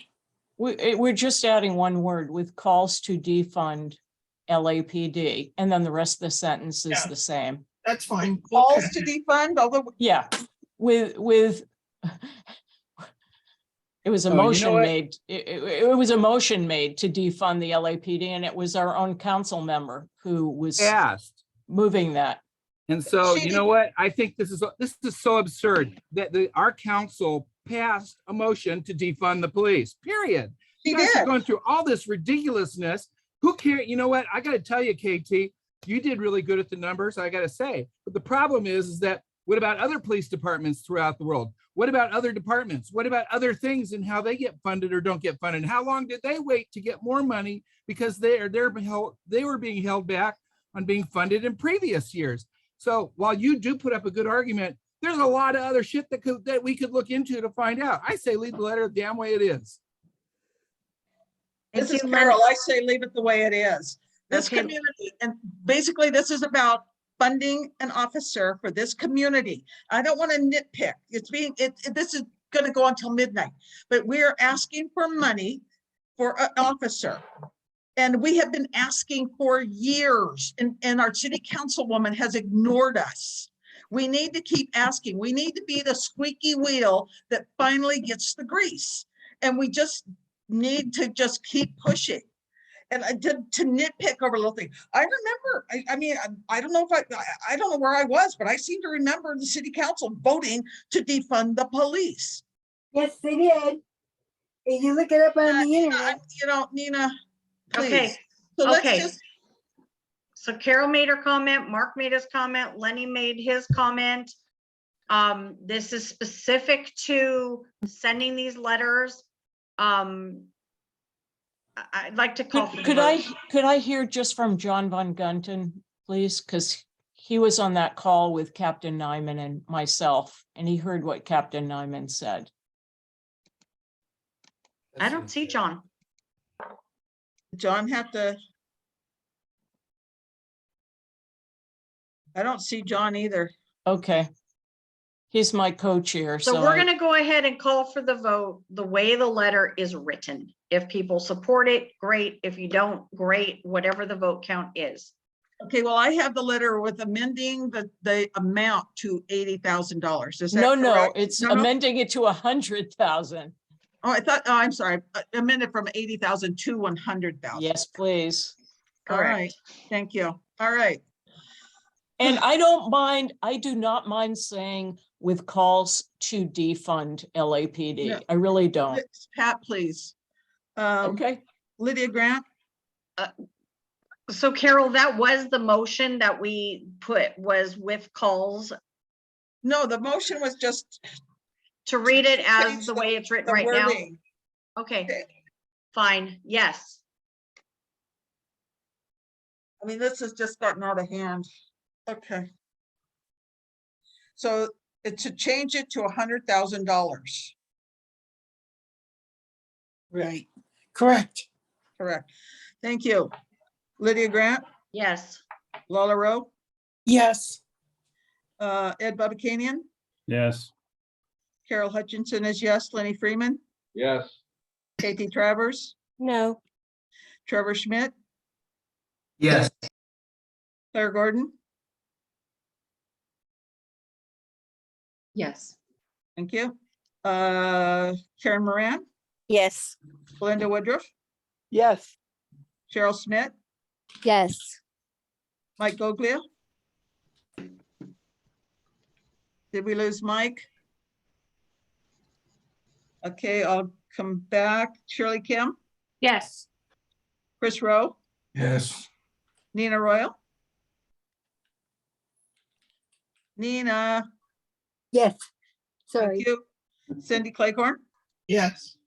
Sherry McCoy. Yes. Oh, Yes. Okay, Mark Siegel. all right, Sherry. Yes. Okay, thank you. And Mike, was that you, Mike? The only person I'm missing is Mike. I do not see Mike on the participants column. Okay, that'll make 17 yes, 2 no, and 2 ineligible. Well, absent, I guess now, John. I'm Okay, sorry, could you just repeat who voted no? that was KT and Claire. No, Claire voted Claire yes. voted yes. Yes. Oh, did she? Oh, I'm Yes. sorry. I'm sorry. I'm getting tired. So the vote was 18-1? Should be set. No, what? Please. We lost Mike Goglia and John Von Gunten. You're doing great, you guys. You know, okay, I'll count again later, but it's 16. We lost John, but he was ineligible to vote in the first place. So anyway, so we lost John. I count 16 yes, 1 no, and 2 ineligible. I think that's, I have to go back. No, we lost Mike too. He's absent. So, okay. Okay, thank you, everyone. Thank Yes. you. Thank you. Okay, so what was the next item on the agenda? Oh, give me a minute. Your next item is the unfinished business with regards to MER generation expense requests. Okay, Ed, do you want to take that? Confirming the community impact statement filers and notifying Dunn. And then the last. That was that for me. That was. Yeah. Sorry, I missed that. Is that 11A? Yes. And that's resolved. There's no need for an update. Okay. Okay. B is discussion, possible action request, all committees submitting expense requests to provide a vendor analysis and adequate reasoning for choosing an out-of-state vendor for procurement of goods. Okay. I can take that one if you need me to Sure. discuss it. I mean, do we need to vote on that or is that just a statement? I think it's, well, I think we were hoping for a vote on this. Okay. Okay, so do I have a motion to approve that when people request items that they need to submit it to the Budget and Finance Committee with what vendor they're using? And I move. I don't think you're, Is Ed, you're there- not talking about going to Costco to pick up water. You're talking about like if we're No. ordering stuff like the giveaway stuff that was ordered. Correct. I'll The second. issue we ran into, thanks. The issue we ran into here was we were using out-of-state vendors that drove high shipping costs for some items where there might have been an ability to procure those items locally. And we got quite a bit of heat online about that because, of course, we're in Los Angeles. Pretty much everything you'd want to do anywhere in the world, there's a vendor in Los Angeles that can do that. So to purchase it from out of state generally wouldn't make sense. So what we're asking is that if there's an item and you need to procure it outside of Los Angeles, just submit something that says, hey, I've done a study and there's nobody in LA that can do this work, or Okay. nobody in California. Okay, do I have a motion? Well, no, just a quick question. Shouldn't that be the responsibility of the board to decide that? That doesn't have to go to the budget committee to justify it to the budget committee, do they? That's what he's saying is he wants the board to take a position so that in the future, everybody knows that it needs to go. That the board needs to approve the vendor and then it goes to the budget committee, or that it goes to the budget committee and then comes to us and we approve it for the vendor? I think the way we're gonna handle it in the budget committee is if it comes to budget committee with a vendor that's outside of California, we're not gonna support it unless there's something behind it that says, yes, there's here, here's the reason why we chose this vendor and it's not in California for these reasons. If the board wants to eventually take it on, that's fine, but it wouldn't come with a recommendation of the budget committee. No, I just remember Karen Purdue talking about how hard she shopped and looked around and budgeted and whatever. And I'm sorry she's not here to talk about it, but Yeah. she said she really worked hard to get the best prices and yeah. I think what Yeah. happened though, possibly is what happened, because we did take a lot of hits for it, is that the prices were lower, but the shipping may have cost more. Yeah. So if we had paid more for the items and less for the shipping, the still prices could have come out the same. I don't think the items were even any cheaper. And I did talk to Karen.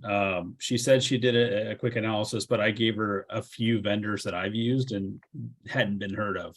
So I don't know. I mean, I'm happy to take this up with the outreach committee, but I know we got a lot of flack over it. And as you know, the budget committee's job is to make sure we spend the dollars in the right way. I don't want to spend $800 on shipping again, and I don't want to spend $5 for a pen and have that get out there in social media and have this body, the STNC, kind of run over by a bus. Right. I understand. So do I have someone who'd like to make the motion?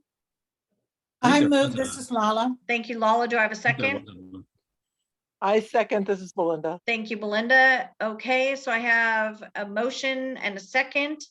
And do I have any questions from the board members before we go to the community? If so, raise your hand. I don't see any hands. Okay, is there any community member comment on this particular item? And you need to speak to the item. I see a hand up. Goat Puppet, go ahead. And it's a hoof man. Yeah. So, you were trying to shop online, huh? Saw some good deals? Well, guess what? You got screwed. That's because they're from those red states, those Trump voting states. Yes, they charge shipping and handling, don't they, human? But what you could have done instead was do what Nuri Louisa Martinez doing business as Bimbo does and buy locally. But first, you have to talk to the union boss. Why? Well, you have to get the discount and then have the kickback. But I don't have enough time to discuss that right now, so I will support this motion. But be sure, don't give a kickback, or you too can wind up like the great Nuri Louisa Martinez, doing business as Bimbo. Thank you.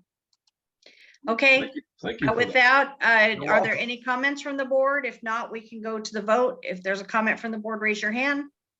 I don't see any hands. Go ahead and call for the vote, Carol. Lydia Grant, Yes. Paula Rowe, Yes.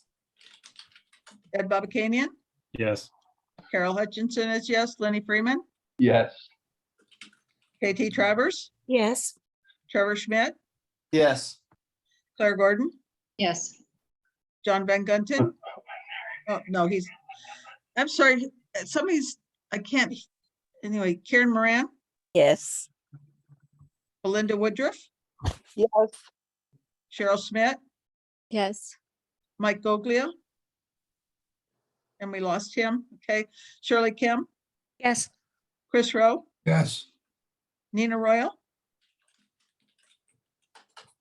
Nina? Yes. Thank you.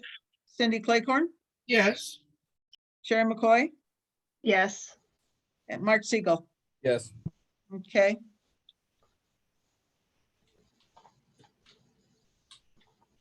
That looks like 17 yes with 2 ineligible, and 1 absent.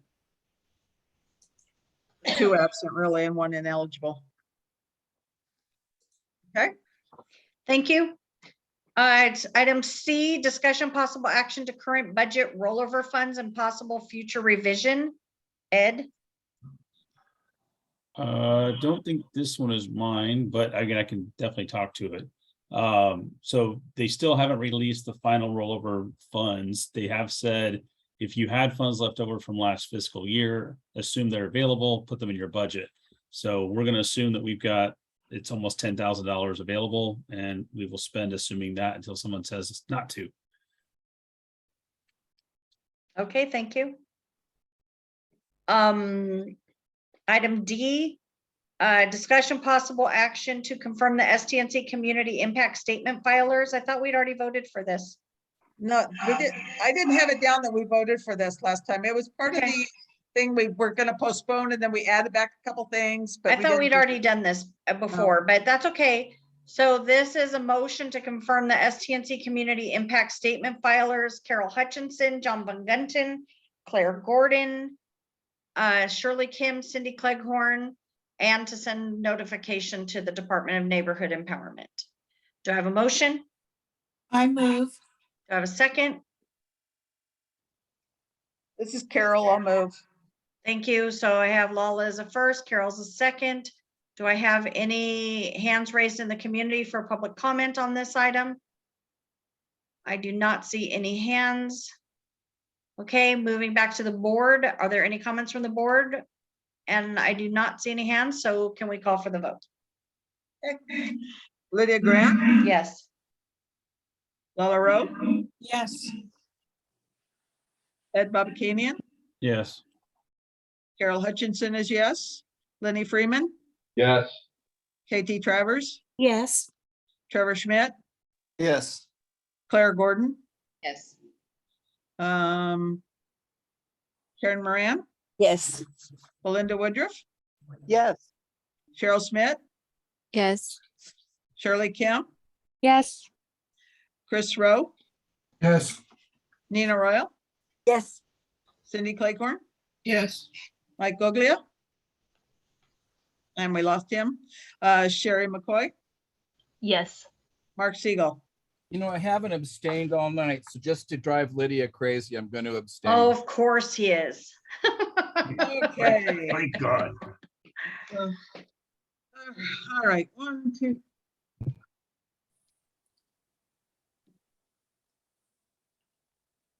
Okay, 16 yes, 1 abstain, 2 absent, and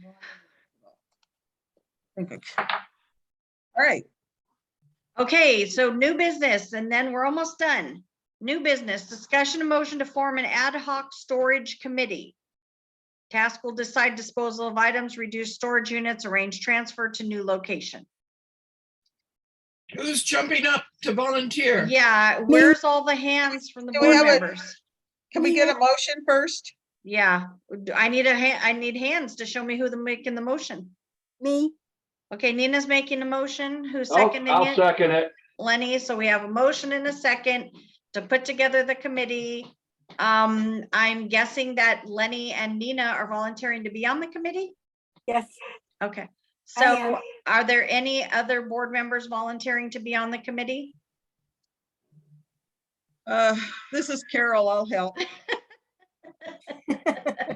So what's the job of this committee again? The committee is to go through what's in the storage, decide what can be given back to the city or disposed of. It can't be disposed of. It all has to go back to the city, whatever we decide we don't need any longer. But records can be. And see if we can condense the storage down to 1. Mark, I'm volunteering you. No, Oh, imagine that. oh, no, I'm kidding. Okay, sure. Okay. I mean, anybody can pitch in and help. That's not a problem, but we need to get the committee going if people want to go through it and get over it. I do have a question. The owl boxes, are those still in the storage or not? No, they They are are on the not. porch of Dana Stengel. I put them there personally. Oh, God bless you. Okay. So we're But gonna you have know to they have to justify, be used in Sunland, Tahunga. yeah, they have to be used in Sunland, Tahunga, and we Yeah, have to. yeah. I made sure, I made her put her hand on the Bible, put the other hand out, say, I swear they'll stay in Sunland Tahunga boundaries. Okay, well, if she Okay. needs the hardware to hang them up, we should approve that. Oh, that's got to go through the city engineer. No, this is something that we already had on our agenda with the entire materials needed. Okay, So if we need it, let us know so we can get it approved. I don't care where she sticks them. Anyway, never mind. Call for the question. Okay, do I have a motion, a second? Do I have any comments from the community on this item? If so, raise your hand. I have a Mr. public Puppet. comment. Please stick to the item. Thank you. Goat Puppet, go ahead. Yeah. Yes. Thank you, victims, for volunteering for this job. It's an arduous task. It requires heavy gloves, trucks, moving equipment, and of course, dollies. Yes, and who's going to give you those things? Damn, the volunteers didn't think about that. Right, they're going to have to go to Home Depot and get all that stuff, keep the receipts, and after they're done using the items, return them for a refund. Like most contractors do in LA. Yes. So, what we're going to do with the extra items, Goat Puppet has an idea. I believe that we should deliver those items to a certain place at James M. Woods Boulevard. 2130 West James M. Wood Boulevard. Yes. And I believe that they would help you out in the time of need. After all, they're the people who drew our district lines. Hey, right. So when you think about it, over here in CD1, it could very well be over here in CD7 by the sleight of hand. Yes, we're all one big council district. Thank you, Goat Puppet. You gotta Yes. stick to the topic. But you have to by- throw it all out. Throw it all out. It's Thank you. garbage. It's garbage. Okay. Can we go ahead and call for the vote? Okay, Need a can we time. take board comments? Oh, yeah, go ahead, Carol. No, I just blanked. Okay, yeah, part of this sentence says, let me read it, is making arrangements to move to a new place, arrange transfer to a new location. What is the new location? We don't have one. That's why the committee is getting together to see what to do. Not make arrangement, actually find a place and then make arrangement. Okay. no, Figure it that's- out. Actually, clean it out first. So, and does You have the, to You have to come back with a whole plan to the board. The board okay, decides what happens to all these things. You don't Okay. just do. Yeah, because the city owns it, we have to justify every item that's in there. We actually need to take an inventory. Yes, there is a previous inventory. It can be verified against it. Right. Can you see Lenny's hand? Go ahead, Lenny. Oh, never mind. I should have lowered it. Yeah, you were thinking, what the heck did I just volunteer for? KT, go ahead. I got a I truck. I got just- no choice. I just wanted to tell the members of that committee that I have 9 years of experience doing inventories for the city of Los Angeles. So while you're going through the space doing the inventory, I volunteer to help you do that. Not serve on the committee, but to help you do the inventory in the space. Come on. Thank you, KT. Okay, so we had another victim. I mean, volunteer, thank you. Okay, let's go ahead and call for the vote. okay, Lydia Grant, Yes. Lala Rowe, Yes. Ed Babakanian, Yes. Carol Hutchinson is yes, Lenny Freeman, Yes. KT Travers, Yes. Trevor Schmidt. Loose Trevor, okay, Claire Gordon, Yes. Karen Moran, Yes. Belinda Woodruff, Yes. Cheryl Schmidt, Yes. Shirley Kim, Yes. Chris Rowe, Yes. Nina Royal, Yes. Cindy Claycorn. Yes, and Trevor's back. Okay, Yes. Trevor, that's okay. Yes, thank you. Mike Goglia. Oh, we lost Mike. Sherry McCoy Yes. and Mark Siegel. This is administrative and shouldn't require a vote, but yes. Everything requires a vote. Thank you. We don't know on any questions. We're doing a vote on everything.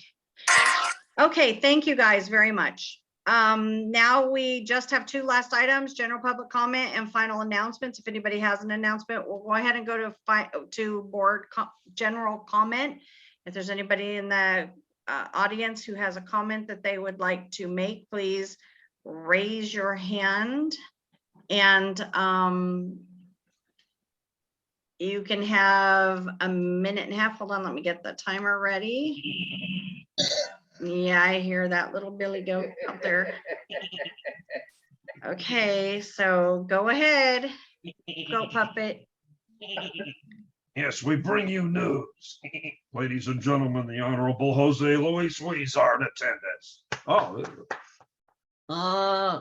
Hi, yes, Lydia, I never liked you, Lydia, but because you're too honest.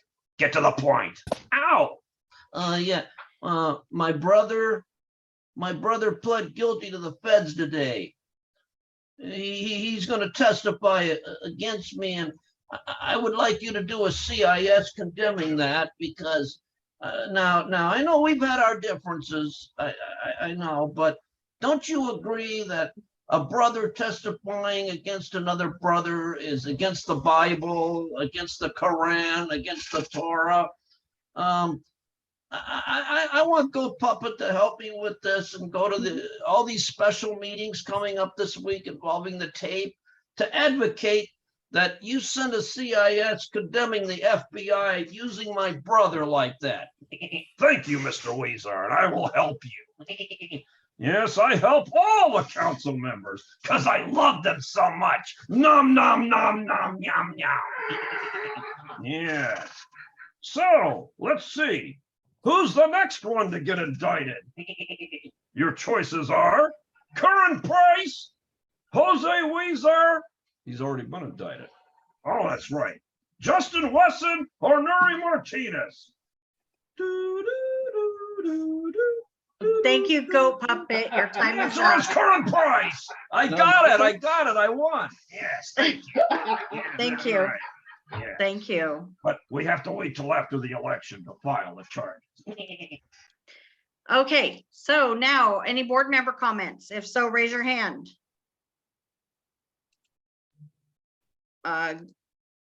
KT, go ahead. We used to have a wonderful listing of helpful phone numbers at the end of our agendas. And I don't know if the public misses those, but I do. And I was wondering if they can possibly be added back there again. Thank you. You know what? It got missed when posting the agendas. You know, we just post the 4 pages of the agenda. So apologies. I'll send it to you or post it back on the website so you'll have it. So thank you. Thank you for reading it. Cindy puts a lot of work into that. Yeah, trying to stay on top. Now we have the addition of the new ad hoc committee here. So I'll make those updates and put it on the website. How's that? Lovely, thank you. Thank you. And then Lala, go ahead.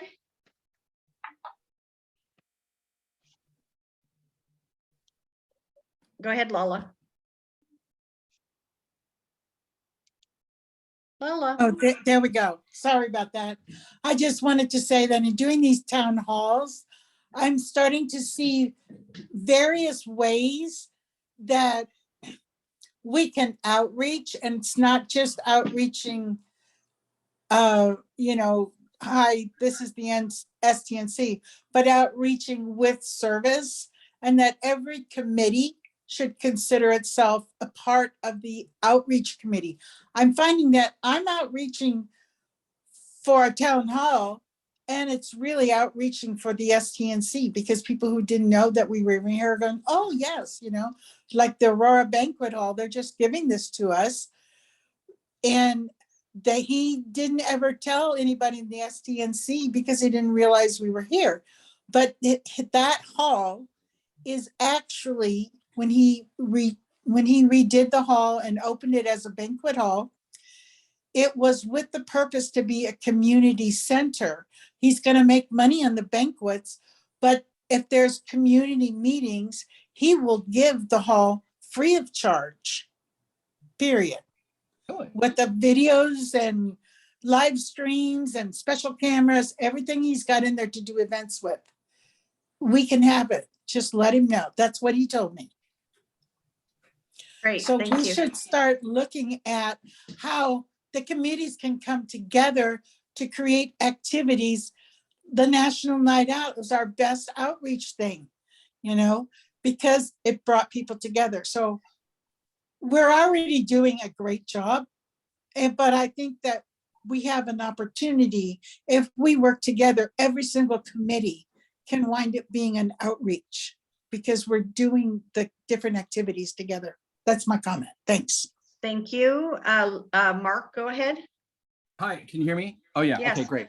Okay, so I have a bag of Purina Pro Plan lamb and oatmeal dog food. And my dog will not eat this because she has to have the lamb and rice. So if anybody wants this dog food, give me a call, send me a text message, and it's yours. It's a 4-pound bag, and it's still most of it. Thank you. Thank you. And I would just like to make one comment, because we do still have some committee chairs here. It's a best practice that I picked up at one of the other neighborhood council events a couple years ago. One of the neighborhood councils had a flyer for each of their committee.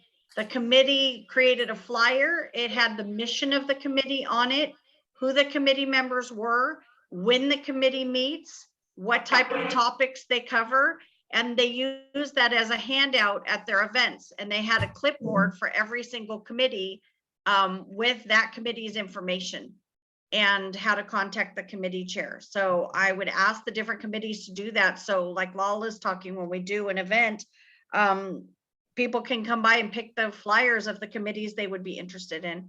So with that, I have one last point. The Land Use Committee has vacancies. If anybody, any of the board members are looking for a spot, there's a spot for you on the Land Use Committee. Thank you. Thank you. Thank you. And we also have openings on the Outreach Committee for community members. So anyway, thank you guys so much. I appreciate how much time you gave up for this meeting. I tried to keep it short, but you know, the work we do is really important, and I appreciate that you all take your time and do such a great job and do so much on your own too. It's a great group of people to work with. Thank you. Good night, Puppet. Are we adjourned? Meeting is Motion to adjourned. Meeting is adjourned at 10. I was trying to get to my phone so I could see the time, 10:41. I second. Yes.